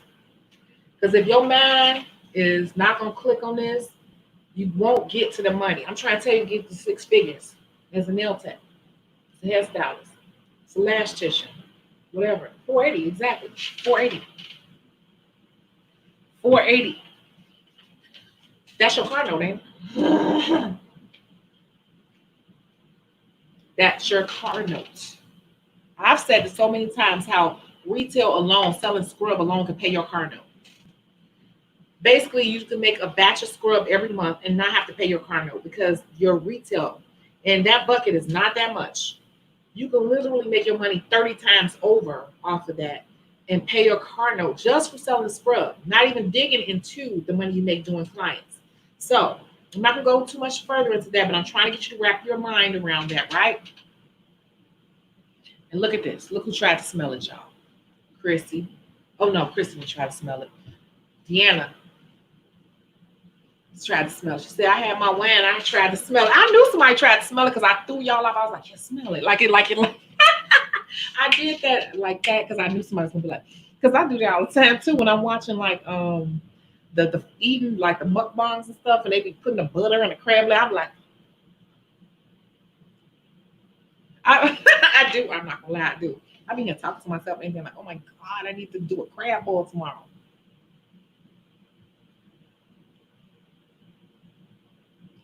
Okay, so I'm just going back through some comments really quick. Wait, hold on.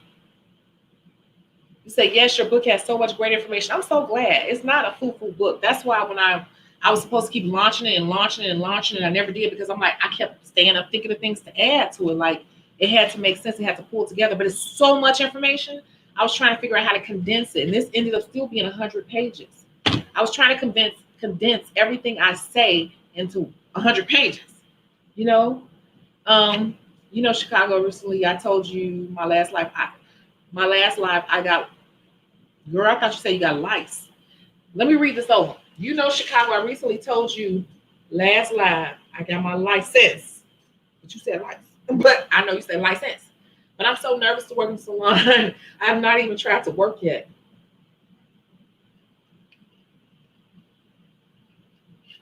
Get your ass in that salon, girl. Stop playing.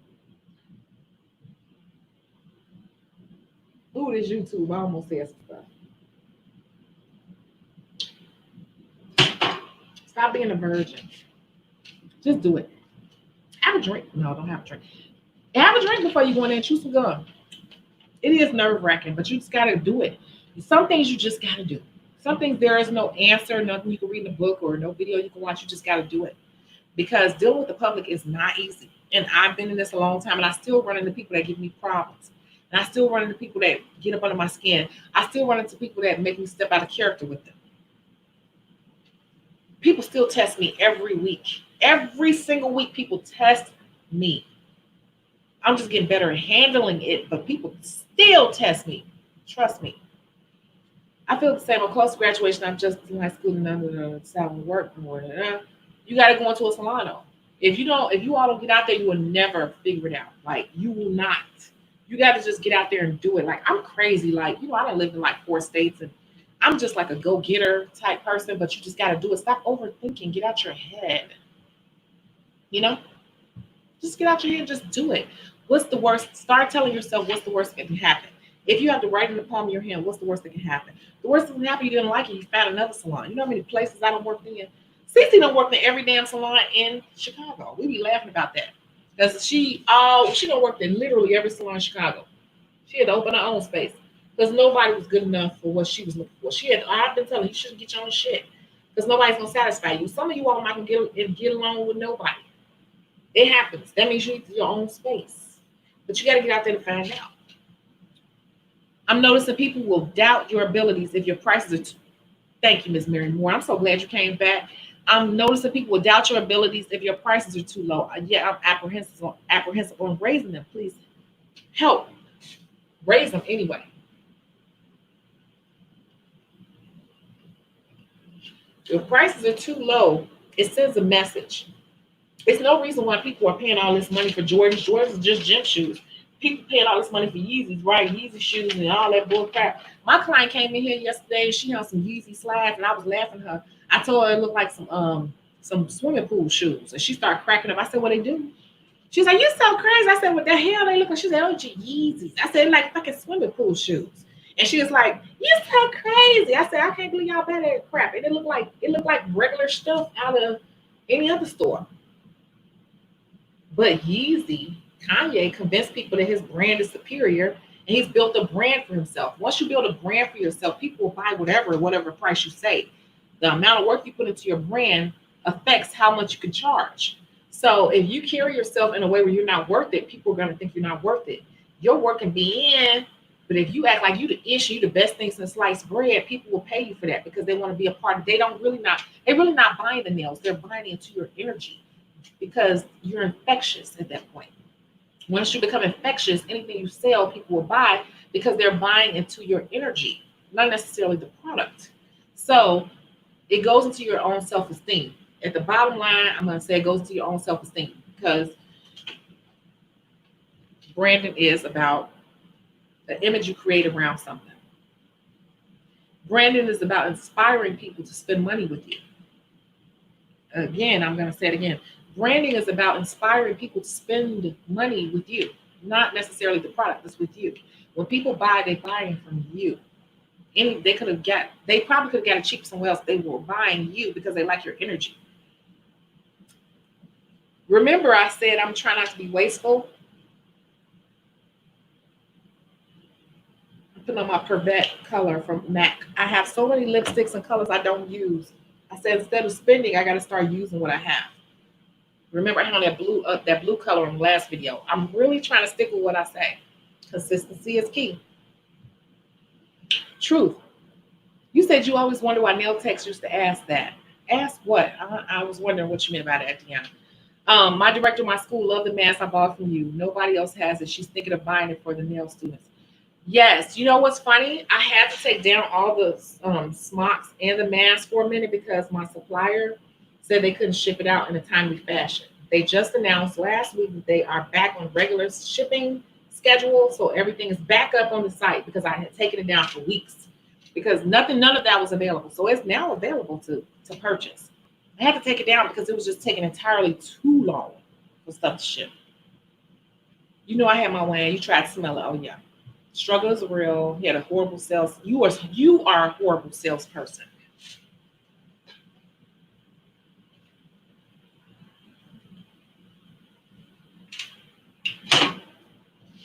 It's hard to make a person be a salesperson, but my thing is, if you working it into the service, the best way for nail techs, especially, or anyone in the beauty industry, anything you're trying to sell, you need to be using it in the service. And if you're a horrible salesperson, if you are a horrible salesperson, because some people are and they are naturally gifted, they don't know it. But if you're horrible, this is my advice right here.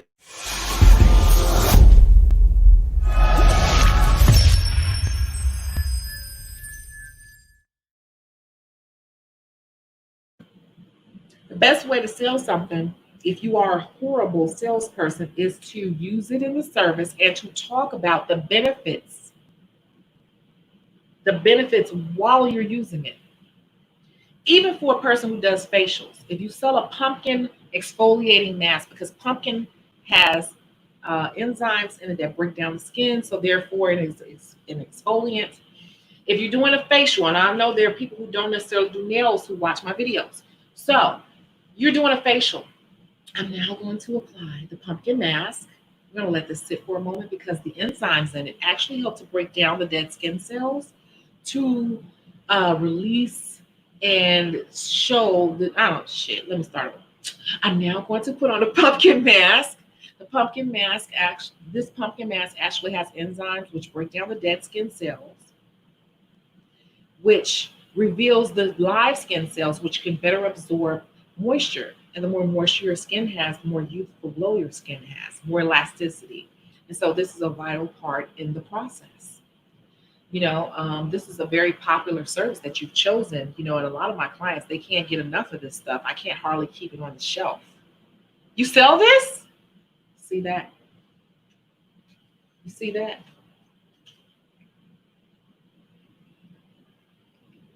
I promise you that's how it goes. You just suddenly told them I got it for sale. It's hard to keep this stuff on shelf. I can't even, and it's actually for me right now, it's true. With my scrub, somebody came in, she was like, my friend just bought a scrub from you earlier. I didn't know you sold that scrub. She didn't catch on. I'm like, yeah, I sell it. She's like, I wanted to get one. I was like, well, she bought the last one this morning, and she did. And I was like, I have some. She looked down over, because I have all my supplies and stuff kind of set up, all my gallons and stuff. You can see it right now. I'm like, I have some, but what's there, I have to save it because I actually use it. I don't have enough to sell right now. And I was like, you see some on the shelf, but those are already pre-sold. She was like, well, it doesn't matter because I'll get some because I'll be coming back to you and I'll be here. So I'm not worried. I'll get it. And she was kind of like, whatever. You got to build a demand. You have to create a demand. But what happens is if you are consistent, the demand will really be there. It will really be there. So she was like, I'll get it eventually. But see, guess what? One person, that's a snowball effect because now you start to get people who will buy it on a regular. So now I have people that's buying 2 at a time, 3 at a time, 4 at a time. So now when I'm making them, I already got orders that I got to pre-fill before I even start to put something on the shelf for people to buy. And then when people start talking about it, you get what I'm saying? Like, I'm not going to go too deep into that, but that's how you have to do. You have to learn how to work that into your regular routine. You guys are sitting up and using other people's products. You need to be using products that you can actually sell. Start making some of your own products. And that's number 2. So number 3.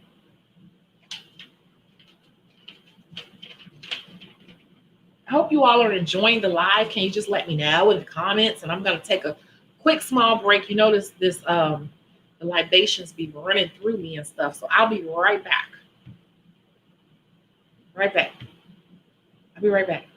Oh, hold on. I'll be right back for real.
Okay, I'm back. Looking at comments. Let's see. Where we at? Oh shit. I'm the goat. No, girl, y'all don't know. I done been through so much. I'm just trying to help y'all not to make a lot of mistakes I made. Definitely my car note. I use a scrub and almost every client asks about it. Unfortunately, it's not my own product. So what? Nasha, you still here? Do you hear me? Did you hear what I said? So what? It's not your own product. Sell it.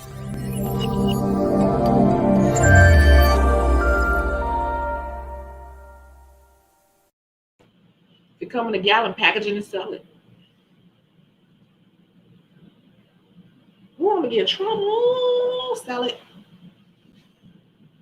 Put it in the package and sell it for $10, $12. $10, $12, $15. Sell it, sell it, sell it, sell it, sell it.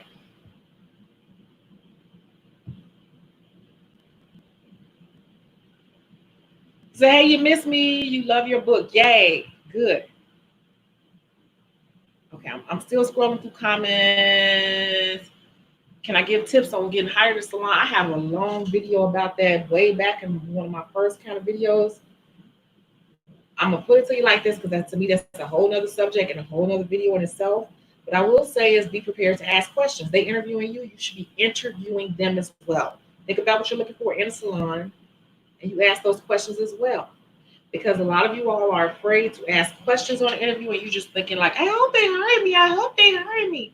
And you forget that the salon owner, I have been one twice, they need your money. They need to make money off of you too. So stop giving them so much damn credit. They need you just as much as you need them. So don't be afraid to ask questions. Ask questions. When was the last nail tech here? How long did they stay? Why did they leave?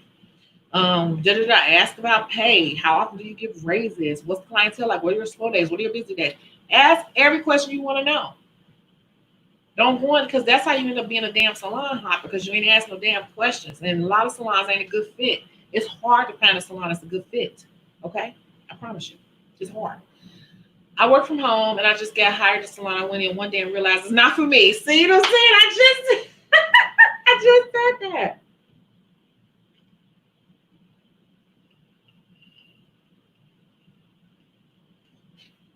Some salon cultures, because every salon has its own culture, takes some getting used to too. You never feel comfortable after one day at any salon. Usually if you feel comfortable, it's very rare. So you can't keep doing that either for one day because you'll be all around and exhaust your possibilities depending on where you stay.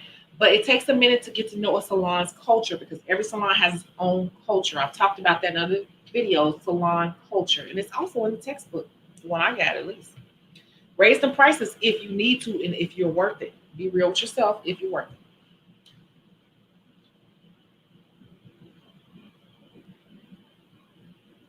Thanks. You happy to be back, Miss Mary Monroe? Yes. Yay. Yeah. I raise my prices and collect and tax my client base still tip. Just do it. Yes. People will still tip you. I keep telling you, I be the people you least suspect.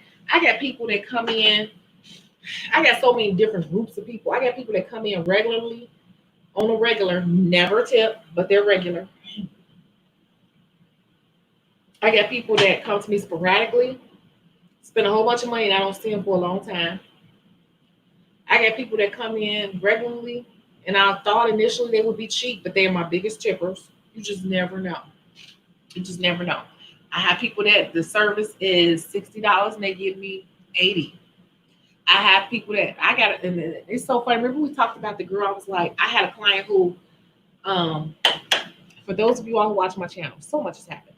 I had a girl who I was saying, I think I presented this as a case study. What happens if a client gives you one amount and it's way over like $25 over their price or $20 over their price? Well, this particular client, I had that situation. It was actually my situation. And actually, I brought it up to her and she was like, I know what I'm giving you. And she actually started giving me more because my prices went up $5 and she started giving me more money. So it be the people, a lot of times you think won't give it to you, they will give it to you. And the people who don't even make that much money will be your biggest supporters. Okay? And the people who brag the most and they be the cheapest ones. Okay? And we got to stop giving them so much because people will run over you and try to take advantage of you. And that's what they're doing because they wouldn't let their job get over on them the way they're getting over on you. It's a job. Okay? Your fear is your own worst enemy, and it is. As what my price range was before service. Sorry, I'm answering as you were talking. Okay. Okay. Hi, Tanya. Always a joy. I'm kind of scrolling because I know I'll be getting way behind.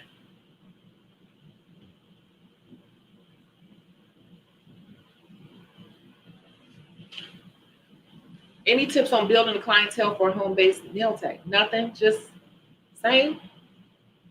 I've worked it all. So every situation you can imagine in this industry I'm working. Home base is fine. Home base, you need to have set rules in place. Whatever is comfortable for you. You need to be very strict. You can't be home based if you're slow and constantly running behind, unless you just like people sitting up in your damn house all day. I keep a very, very, very strict schedule because I work out of my home and I cannot afford to have people sitting around because there's nowhere to sit in my house. And it's kind of done that way on purpose. My house is curtained off.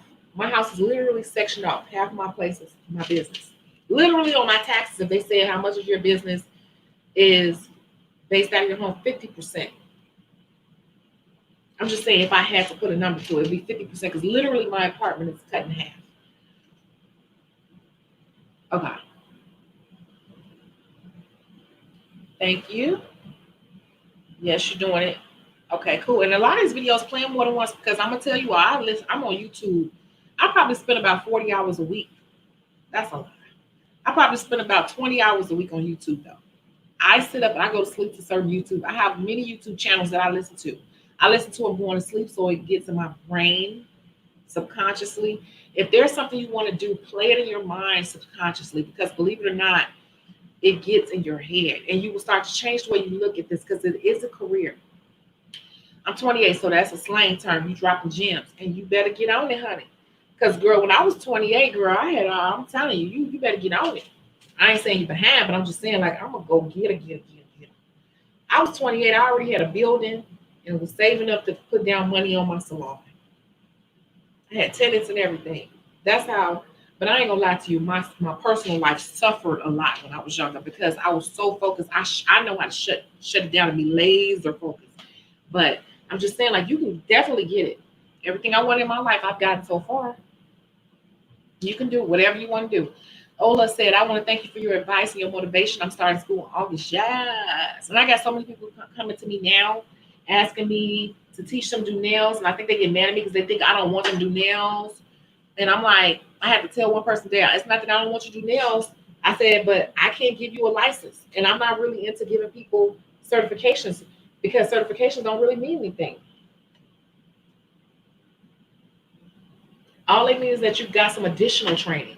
It cannot replace a license. It cannot replace all the and I said I'm really into the health and sanitation and understanding what you're doing with people because you can really hurt people in this industry. You can hurt people. I've sent many of people to the doctor just for nails, just for nails. I've sent many people to the doctor and had people on antibiotics and very other strong medications. Just nails. You can hurt someone. You can have somebody get amputated, like you don't know what you're doing. You don't know how to clean your shit, right? Like you don't know what you're doing. You just know how to do cute designs. So I'm just like, y'all better learn the other part of it. Because it's medical at the end of the day. This is a medical service. That's why it's licensed, because it's a medical service with a sprinkle on top. That's all it is. Now, look, not a lot of people are this real. So glad I found your channel a while back. Yes, I'm so glad you found it too. Because I have to censor myself because I'm like, YouTube's gonna be like, you can't monetize this video because you're cursing too much. So I've gotten better at that. What app do I use to edit my YouTube videos? I don't edit them. I'm live all the time. If I do edit, I might use CuteCut on my phone. If I pre-record something, CuteCut. But lately, I haven't been doing it because I'm too busy to sit up and edit videos. To go live is the easiest way for me because it's one and done. Editing and all that and uploading and waiting for that stuff to back up and all that, I just haven't had time for it lately. So CuteCut is a way you can do it on your phone if you want to edit some videos. And it's cheap. Just got here in the live, someone warned me about work-life balance the other day. Because in this business, work-life balance can get out of whack real quick. Clients do not really care about you. Some of them do. Some of them will do stuff like, actually, they bring me wine, all types of stuff. They bring me gifts and stuff all the time. But at the end of the day, it's because they like what I do for them. And I be hooking my people up too. Don't get it twisted. Now, I do hook my regulars up.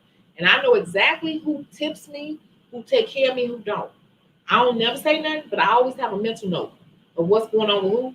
And I also make notes in my scheduling system. I take care of my people, but they take care of me. But at the end of the day, I have to remember that they're going to take care of me as long as I take care of them. With that being said, they're taking care of me as long as I take care of them. Who's taking care of me other than them? They're just keeping me alive so that I keep doing them. So I have to make sure that I take time out to take care of myself. Like I'm going to get my eyelashes done. I'm taking time. I've been taking way more time off lately. I've been taking way more time off because I was taking care of everyone else, getting everyone else pretty for their vacations, for their parties, for their nights out with their girls. And I'd be so burnt out working them 16-hour days, making that $2,500, making that $2,000 a week. I'm too tired to even go out and enjoy the money. And that's no fun either. And I've been doing it too long. So my personal focus is work-life balance because I figured it out in a way where I don't have to work as hard. So I want you all to dive in. For you all who are new, dive in, go hard, learn everything you can learn. You need to go hard for years so you can know this from all different angles, inside out. And then learn how to balance it out. But you do need to go ahead and put in your work, put in your work, put in your work, put in your work, put in your work. Don't go into, I need to schedule I need to balance. No, in the beginning, you need to grind. You need to grind. You need to get it in. I still do grind. When I get in a certain mode, if it's popping like that, I'm gonna grab it, honey. I'm gonna get that 25. I'm gonna get that 3,000 a week. Okay, if it's coming to me, I'm gonna get it. But I do know when to scale back because I'm getting old. So you said, yes, that state board test was no joke. I felt like I was in med school. Because don't they ask you the same questions over and over, different ways to make sure you understand what the hell you answering to? Because they'll ask you the same question 5 times in a row. Out of 50 questions, they'll be asking you the same question 5 times, but different ways. Because they want to understand, do you understand the different type of pathogenic bacteria? What's a pathogen? What's the difference between bacilli, spirilli, and I forgot the other, spirilla, bacilli, and it's like 3 of them. Do you realize the different types of bacteria? Do you know the difference? What is the pathogen? All this stuff. What's the difference between sanitation and disinfection? I can't tell you how many times a day I see people get it mixed up. I see big companies, like I'm gonna tell you, my gym, Export Fitness, because you know I like to work out and lift weights, right? So my gym said we're sanitizing the entire gym. We're getting ready for you. I'm like, no, you're not.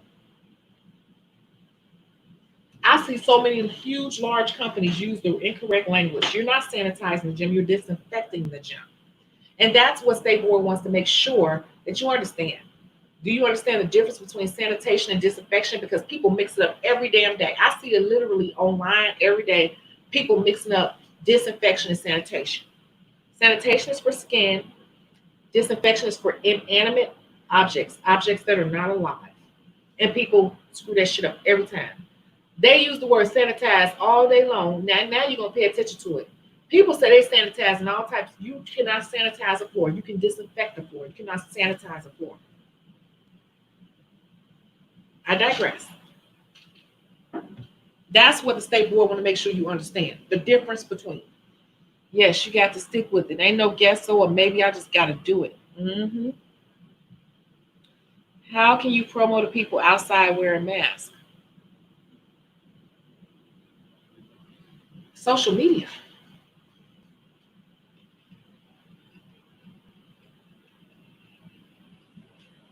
Social media. Seriously, it's in this book. Like the importance of social media, and if you are consistent with social media will work on your behalf. I cannot tell you how many new followers out. If you follow me, you know my following has grown drastically during COVID-19. And I don't even post. Because now the search engines, and I explain all of that, the search engines recognize me to be valid. I'm validated. Once you become validated and they know that your information that you post is reliable, they will start to refer more people to you. It's an intelligent brain. Social media is just a cluster of intelligent brains. And once the brain is smart enough to recognize that your information is valid as to what you say it is, according to your hashtags, it will refer more traffic your way. During this COVID-19, my following continues to grow. And I do nothing. I don't even freaking post. And if you follow my social media, you know I rarely post on purpose because I'm trying to stop people from reaching out to me right now. That's how. I'm not saying in the cocky way. It's the freaking truth. But people who think it's in a cocky way, those are people who are probably jealous. Seriously, because I'm just speaking the truth. I know what I'm talking about. So that's how you promote. You get consistent on your social media. If I go on your social media, you post for a week and you don't post for 3 weeks, and you post for a week and you ain't even got started, that's the problem. You got to get to a certain point before you can do stuff like that. And I could pick it up, but I'm like, I don't even need clients. I don't need clients right now. I don't need any new clients or anything like that. Not even really. I'm not even doing people like that right now. You know what I'm saying? So I kind of like can slow down, but I'm still growing. If I click on my Instagram right now, let's see, because I haven't clicked on it today. Did I? Let me click on my Instagram. My phone died. Shit. Let me plug this in. Phone's dead. But if I click on my social media right now, I'll probably say I have about 14 new followers today alone. Because the algorithm brings them to me. But it comes from consistency. Consistency comes from the numbers, the interactions that are shown. That's a whole nother video. But trust me, I've spent hours upon hours learning about social media and algorithms. So that is it. You don't need to approach people face to face anymore. That's the old way of doing things. Social media, you can build a whole clientele right there on your phone without even letting people hear your voice. A lot of people never even heard my voice on social media. I don't think any of my videos you really even hear my voice. You just may have seen my face in the gym or something like that, but people don't even know how I sound. But I don't really have to market anymore. It just does its own thing.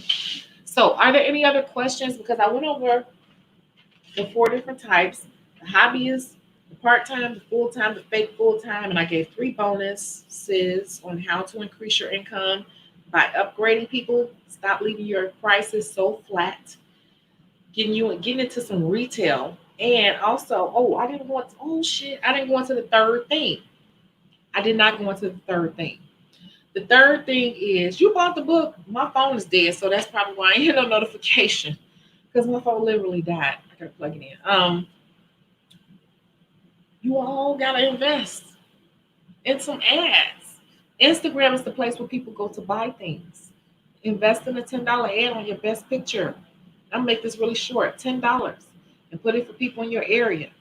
And just put your best picture up and put a little blurb up and then make sure you have your booking information, everything set out, laid out, and just start investing in ads. If you are not willing to spend $5 or $10 on ads here or there, how serious are you?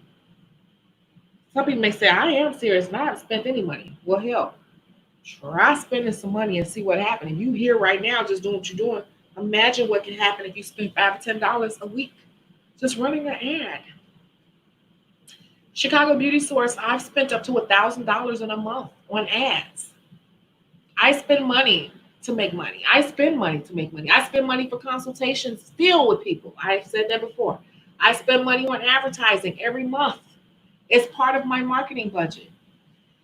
People want to be in business to make all this money, but people want to spend the least amount of money possible unless it's buying glitter and shit. That ain't how this go.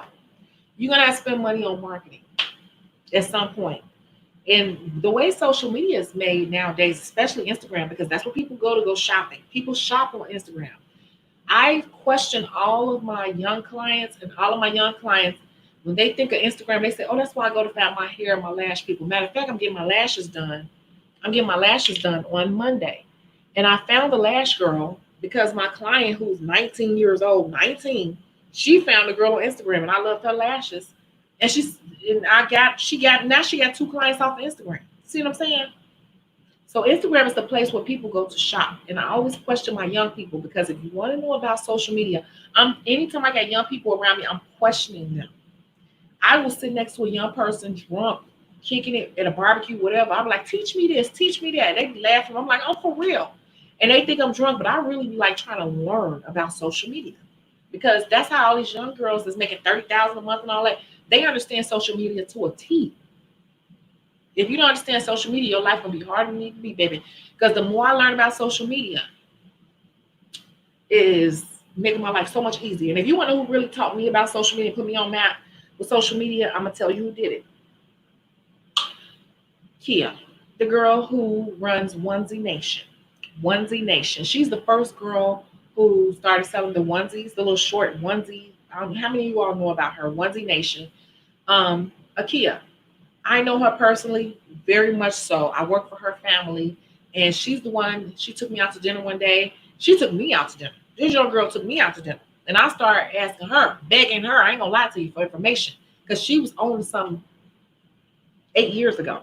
And she's the first one that put me onto social media. She's the first one that started teaching me about how to look at my analytics. And this girl she's a millionaire. That's what I'm saying. She ain't even 25 and she's a millionaire. I started listening to her 8 years ago. These young girls understand it. So if y'all want to still print out flyers and shit, I ain't printing out no flyers since I first moved back. I did two good times. And that's it. It ain't even no need to print flyers. Get into your social media. I already tell y'all what to do. It's a whole I think week 3 is all social media. I'm not kidding. She's a millionaire. I'm not, but she is. But that's who taught me. Them young girls, they got it. So how do you promote yourself? It ain't got nothing to do with mass. It's got something to do with your cell phone. You need to be on your cell phone 3 to 4 times a day, posting consistently with good pictures and good messaging.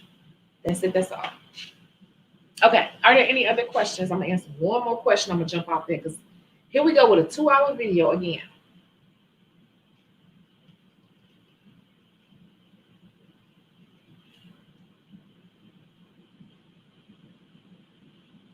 If not, I'm gonna go ahead and jump off.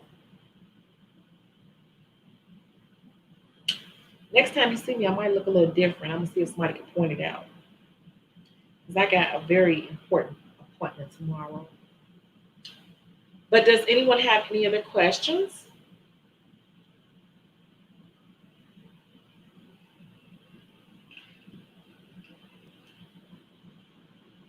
No? All these people here, no questions? Marie, now you got that book. So what I'm gonna tell you, I tell everybody, the worst thing you could do with that book is just read the book. The book is meant to be taken week by week. Everybody's excited about the book, right? Everybody's excited about this book and they want to read it. Of course, when they first get, they want to skim through it. But I suggest you, if you read it, skim through it the first day. But you need to take it week by week and actually do it week by week. And you need to get your accountability partner. I've said this from the beginning of time, since this book was first published. You need to do it the way I set it up. Because if you don't hold yourself accountable and get somebody that's going to hold you accountable, you're going to throw this book off to the side. And this is what I did to get my money. Okay? This is exactly how I did it, week by week. You know what I'm saying?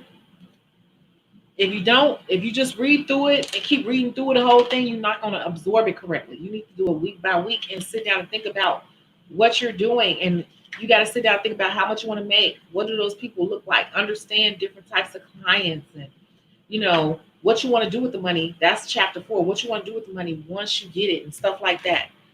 You got to break it down week by week and stay on the weeks and get you an accountability partner who's going to really be in your ass. Because my friends know me. I will be calling them. I've fallen out with my friends before because I be on them about stuff. And they'll fall out. They always come back because I be like, you told me to be on you or you wanted me to be hard ass. I was a hard ass. I don't play when it comes to money and business. I could argue with you and we could still go out and have drinks and shut that business down. A lot of people can't do that. I can. I don't play when it comes to this. So this book is meant to go week by week. So read through it because I know everybody want to see everything that's in there right away. But go back to week 1 and say, okay, on Sunday, I'm starting week 1. You sign a damn contract and you make that person check up on you on Sunday to make sure you got that stuff done. And if they got to give you a little bit of extension, okay, they give you a little bit of extension, but you need somebody's going to stay on you. Because from now to December, you can have a nice sizable growth in your clientele, and for spring next year you could be booming. And from that point on, if you keep doing it and being consistent, you will never worry about clientele again. Because I don't worry about clientele. Even when it gets slow, like I said, even a slow week is $700-$900, something like that. Not 500, more like 700 and up. That's like stupid slow where I'm like, oh my God. But I know better. But like even 700-900 is like, oh my God, what's going on? 700, oh my God. But I know better. And I just wait and it goes back up to 1200, 1500. And then when it's booming, it's 2500, 2100, 2200. Y'all want to know how much nail techs make. It depends on what category you fall in, 1, 2, 3, or 4. Which one of the 4 categories you fall in. That money breakdown is amazing. It's in that book too. It helps you look at stuff in more layman's terms, in more realistic terms, because 100,000 a year is very obtainable. Where do you purchase the book? Right here. Scrolling at the bottom. ChicagoBeautySource.com. ChicagoBeautySource.com. You can purchase the hard copy. Some people like to read and hold stuff in their hand. That's why it's a spiral notebook so you can lay it out. You can fold it back. Some people want the digital copy that you can get it right away. You can print it out yourself. It is 100 pages. I will let you know it's 100 pages color, but you can purchase the hard copy or you can get the digital at Chicago Beauty Source. That money breakdown, yeah, and I want to break it down like how you got to look at your money. When you start really sitting down and thinking about what you're doing and why you're doing, because a lot of people just doing stuff and they don't really know where it's going or what it means. When you start really breaking your numbers down, you'll start to be more strategic in how you work with people, how you deal with clients too. You won't start just letting people sit in your chest and do what you want to do. You'll be like, oh no, that's the difference between 60 and 75. That's the difference between 60 and 85. Because a lot of sets y'all be doing for $60. I'll be looking at it like you should charge $85. I don't know why you charge them $60. You should charge them $85, and they should have been giving you a tip of at least $10. But even if they gave you $5, okay, whatever. Most people don't tip properly. They know better, but they just, for some reason, nail techs, they don't feel like they got to tip properly. But still, a lot of y'all be undercutting yourself so many different ways. But if you had a goal in mind, know what your days should be looking like, your weeks should be looking like, your months should be looking like, so you can reach your yearly goals or your quarterly goals, you would move differently. You would definitely moving differently because you'll be looking at your daily goals and stuff, and you'll be like, I'm off. You'll look at your weekly goals and be like, oh shit, I'm off. And it'll make you pick up your pep and your step and how you moving day to day, week to week. But since you don't know where it is you don't have no damn goals you're trying to reach, You just going day by day with no real goal. You got to set some goals and know what you're doing. Besides putting pretty glitter, oh, that set was cute, that set was cute, that set was cute. What does it all mean? Because you cut your profit by 30%. Your money all over the place. You don't even know what it really looked like. Look at your money.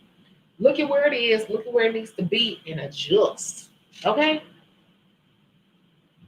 How to properly leave a salon because you're too nice. Stop being nice. If you get your money at that salon, who cares how nice you are?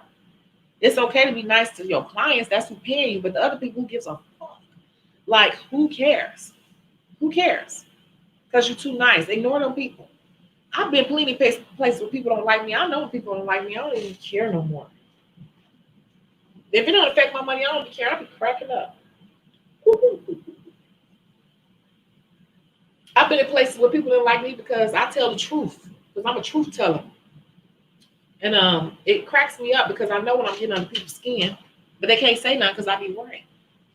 And that makes me laugh. Who cares about being nice? If your money is right there, you stay right there and ignore them. Actually, whatever it is, get on this skin, I do it more. As long as it ain't affecting my money, I will do it more. Because they bothered emotionally. It's all about who got the emotional power. Don't let people pull you emotionally. Clients or your coworkers. Watch them damn coworkers just as hard as you watch them clients, because them coworkers be some evil ass people. I already told y'all. In a salon environment, you're dealing with weird ass people. In a salon environment, you're dealing with artists. Artists are weird and quirky. Do not get sucked into them. They weird and they cliquish. Do you have any advice in terms of pricing for newbies who does good work but are a little slow in terms of time? You got to pick up your speed. Because just because you move real slow, you can't just charge people just because you move real slow. You're going to have to start looking at where you can cut time. Well, I'm going to tell you, I see people spend way too much time shaping. People spend way too much time shaping the nails before they apply acrylic.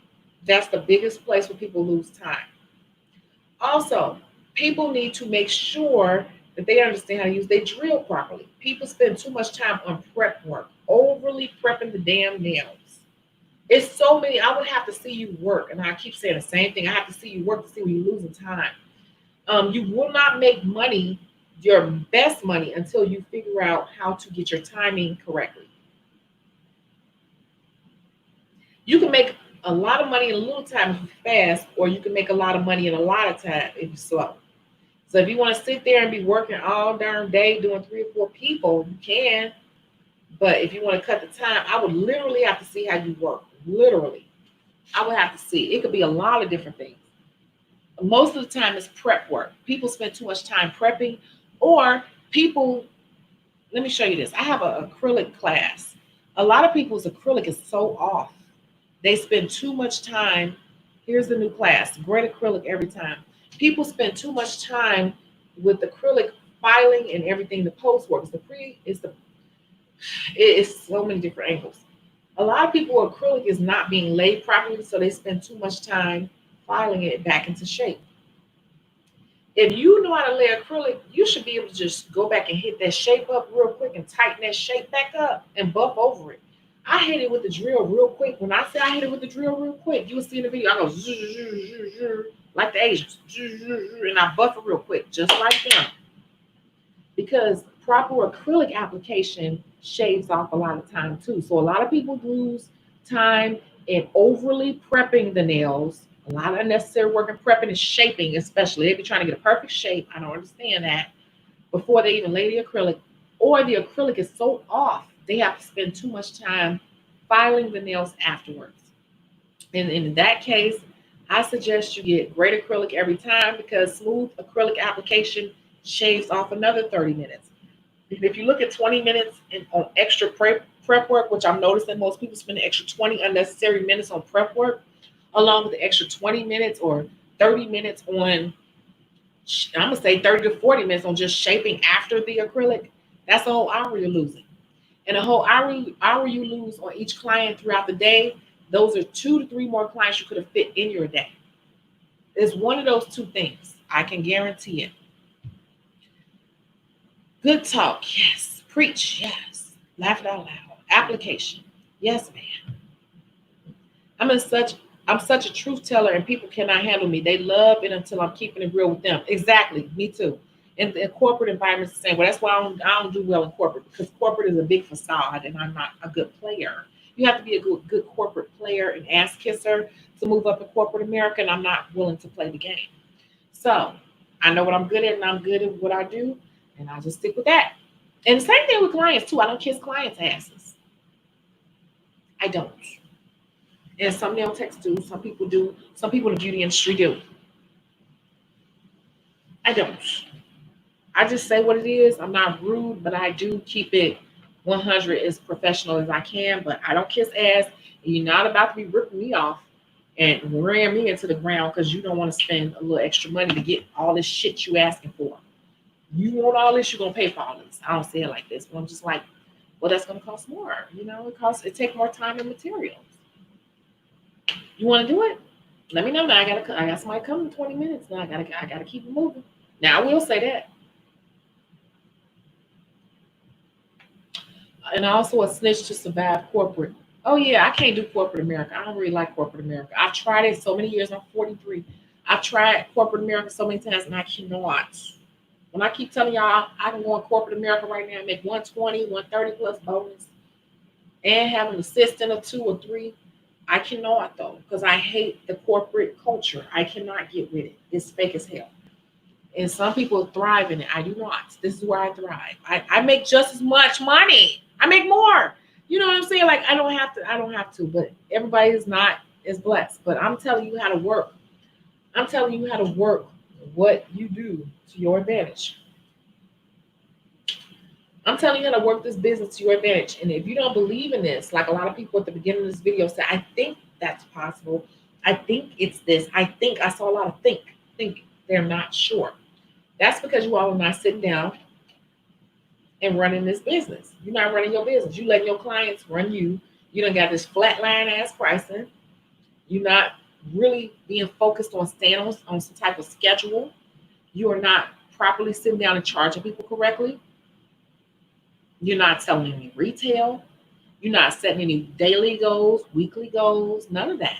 So that's why you're saying, I guess, because you haven't sat down and thought about it. I'm telling you, I have thought about it and been through it, and I'm telling you this is the formula that works. Y'all get the book, it breaks it down for you. Like set it down, sit down and how to break down your numbers, and it will help you clarify what you need to do. And some of you all need to look at the type of clients you got sitting in your chair. Some of you all got some ratchet ass clients. This YouTube man. Some of y'all got some ratchet ass clients sitting in y'all chair that ain't willing to pay the price that you worth.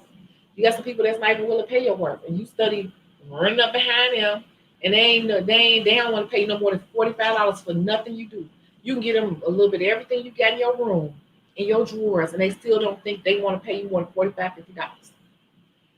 And I can get this. I can do the same set on somebody who understands the business and understands the worth and the material, the time, and I'm gonna get $110 out of that same set that you just let that person pay you $45 for. That's just the truth. Get them ratchet, cheap ass people out your chair, you be all right.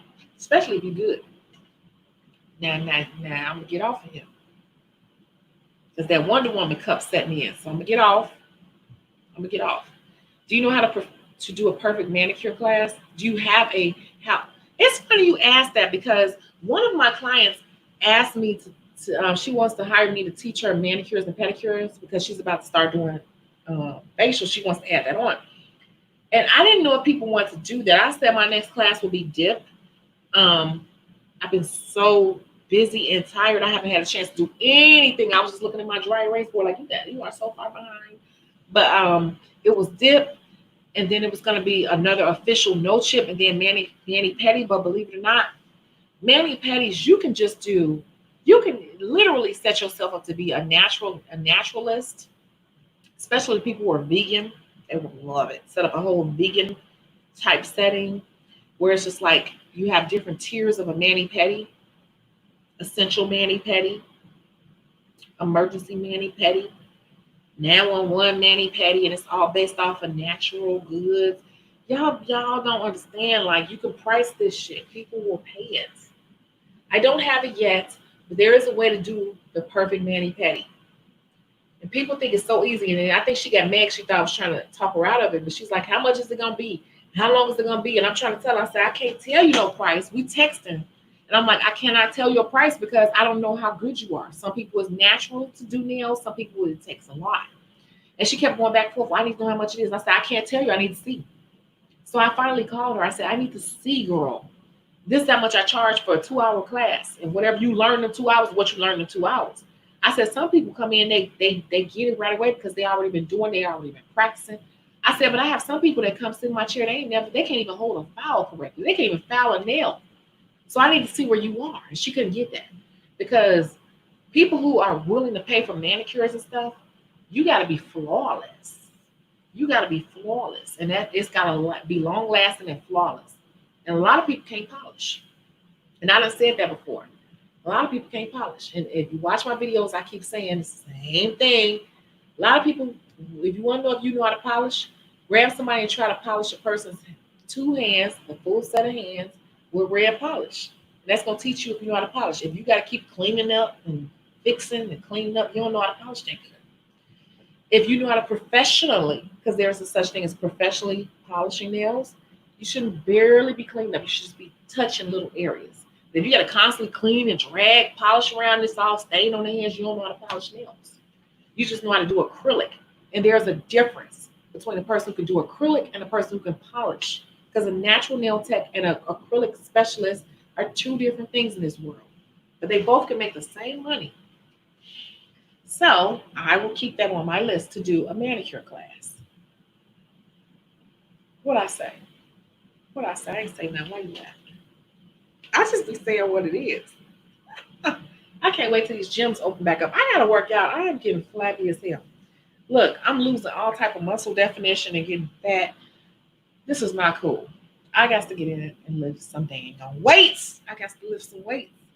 But that's it, I guess, because this video has been long, 2.5 hours. So I hope that you all have enjoyed this, and I leave all these videos up.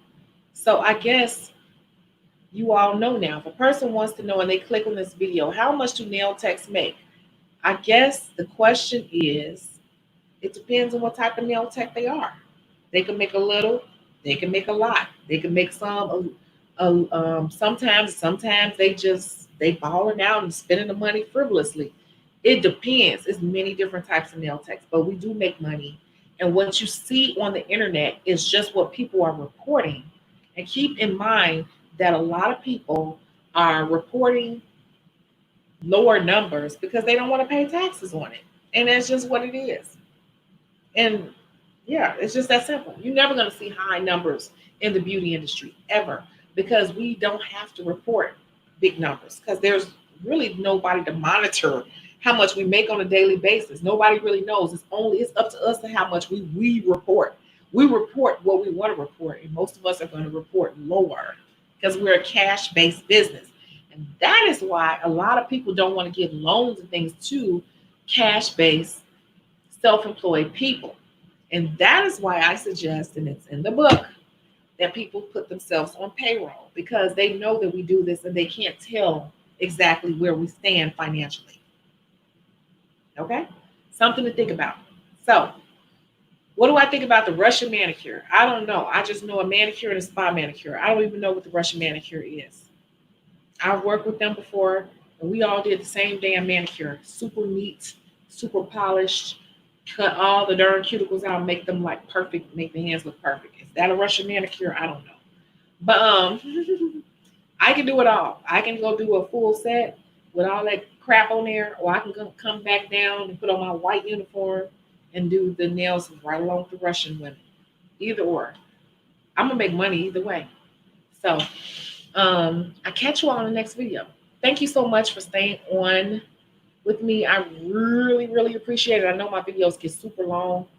So I'll catch you all in the next one really soon. I'm going to get better. Okay. Bye.